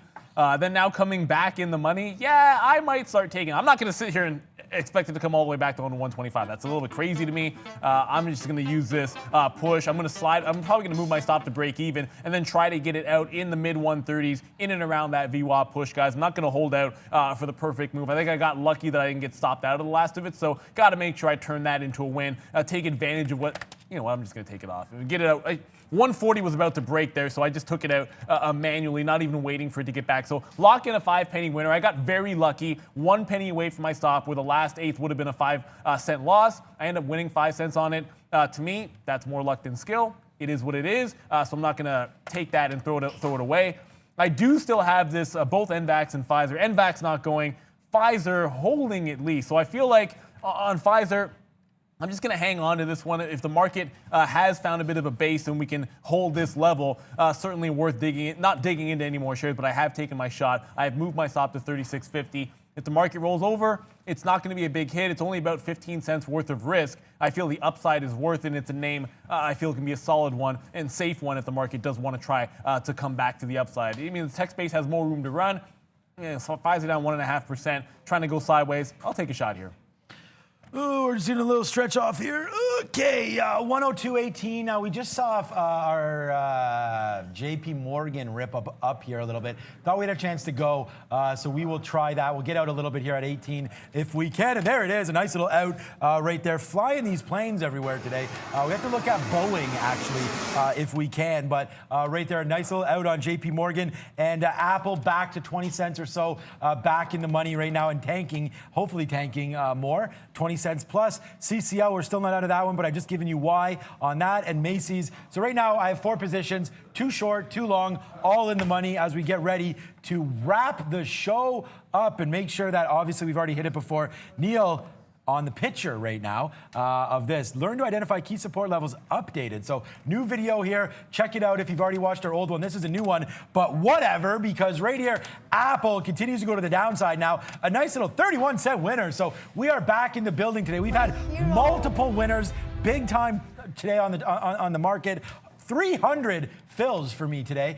So a lot of action. I'll be back tomorrow. Obviously, we all will be for Friday trade. And look, you better be back tomorrow if you're a trader, because Friday should be really spicy heading into the weekend, considering the damage that's being done in the market right now, especially in some of these tech names. And it's a long weekend too, right? So people are going to get those trades in before they go off for Labor Day. I believe we have one more thing we got to get. Well, a couple of things to get to. One of them is a few earnings still left on the board here. So let's go to Brendan for that update. I'll add one more thing to that list, guys. Yeah, long weekend coming up. Obviously, we have big move down today, but also the jobs number tomorrow. Pre-market 8:30 jobs number for August coming. So yeah, lots of things to look forward to possibly give us a trade tomorrow, including a couple that are on this list. Let's throw up what's coming up for earnings, guys. Broadcom on there. I was actually just looking at AVGO. Yeah, pretty negative on the day today. We also have that DocuSign once again. Yeah, I mean, DocuSign, that's going to be interesting because you're already seeing, you saw the sell-off that happened in some of these related names, but DocuSign's already down 13%. So that's very interesting. I've never traded Smith & Wesson before, but I feel like there's only 2 names on that list that I'm going to be paying attention to, Sean. I feel like that's safe to say it'd be the same too, Broadcom and Docu. I'm not going to lie, I didn't see it. I was just watching some of these other trades pop through right now, including this Apple trade, now 60 cents in the money and still making moves downside, man. We were giving it up to this 125.30 level that I've indicated before. 1, 2, 3, out, out, out. Now we're at the lowest point. Boom, there. The cash cow is in, and we just continue to make that money. Now down 70 cents in the money now on Apple as we get ready to end the show. So, yeah, we had some notes about Bye-bye, Apple. Bang. Big win happening. Yes. Breakthrough 124, baby.